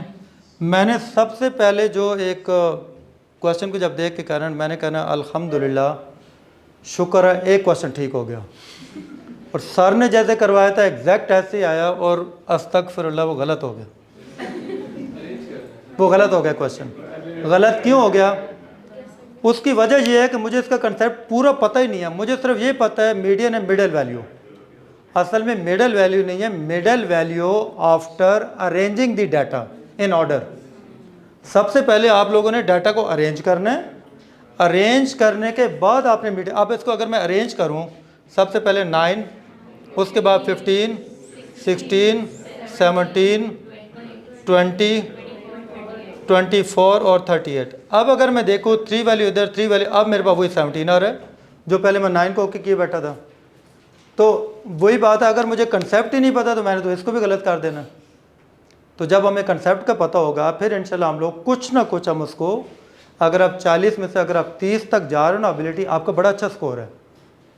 जनरल साइंस में आप वो 60 नंबर है जनरल साइंस में, 20 MCQs में से आप 16-17 वहाँ से आप उठा लें। आप जो बाकी 40 में से अगर आप 30 नंबर आप लेते हैं, आप कम से कम आप 70 प्लस आप इजीली आप क्रॉस कर सकते हो। अगर आप एबिलिटी में 30 प्लस में जाते हो तो ये स्कोर आप ले भी सकते हैं अगर हमारी अच्छी इसमें प्रिपरेशन हो तो। ठीक है, बस करें, कंप्लीट करें। जी जी जी क्वेश्चन है सर। आप ये है कि इसमें इतने ज़्यादा फार्मूलाज हैं, तो सर फार्मूला को याद रखने का क्या तरीका है? फार्मूलाज को याद करने का तरीका, यस सर। उसके लिए हमें फिर मेन प्रैक्टिस हमें करनी पड़ेगी। देखिए कोई भी चैप्टर है, अब जैसे एवरेज है, एवरेज का अलग फार्मूला आएगा, परसेंटेज का अलग फार्मूला आएंगे, रेशो का अलग होगा, प्रोपोर्शन का अलग होगा, ज्योमेट्री का, वो जैसे जैसे चैप्टर वाइज आएगा वो हमें साथ साथ हमें उसको फिर याद रखने पड़ेंगे।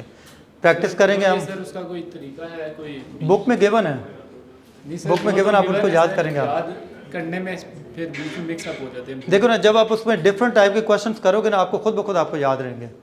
मैंने अगर ये वाला क्वेश्चन करना है इसके लिए ये वाला फार्मूला है, ये वाला क्वेश्चन करना है इसके लिए ये फार्मूला है।